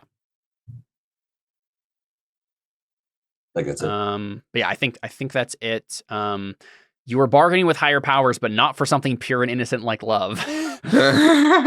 So it's love of power, Yeah. How would I bargain? Like just do a faith roll, basically. I mean, if you literally prayed, if you did like a faith roll or like got back in touch with Norani or something like that, right? And wanted to, like for something innocent and pure, that's when. Well, it's a bonus persona point for each agreement you strike on behalf of the one. Could I, if I suddenly had a like a hope that the one true God was real, like, hey, I'm going to pray and see what happens. Could I use a faith roll, or like I'd not be able to? No, do that? Unfortunately, Theo right now is very cut off to that sort of stuff. So he could try to pray, and no one would hear him except for the demons, right? Yeah. And I think the last thing was what was it? I'll text it to you if I figure it out. Yeah. I think that's probably it there. We should check though. If there's any. I gotta go pretty quick though. Yeah, I was gonna say the only other thing would be like things we forget sometimes, which is like if anyone earned like a steel test for advancement or something like that. I don't know if anything like that came up. And both of you have a pretty high steel, so yeah. I think we're fine. Came up. I have and then if it fail, just. Yeah. For Theo, like it doesn't come up this time because you didn't do much after you got corruption. But in the future, one thing we'll have to do is take a look at the corruption obstacles for advancement at the end of every session. And like if you lie ever, you get like tests for corruption or do other bad things. Yeah. So we'll have to keep that in mind for future. Okay. But I think that's it for now. Yeah. Never mind. Cool. All right. Well, that's Crow Inquisitors. We're out for now. We'll figure out what we're doing next. If we're doing something next week or not. I don't know exactly how that will work, but we'll figure it out. For now, we are out. Thanks for playing, guys. That was a blast. Thank you. Yeah. Adios.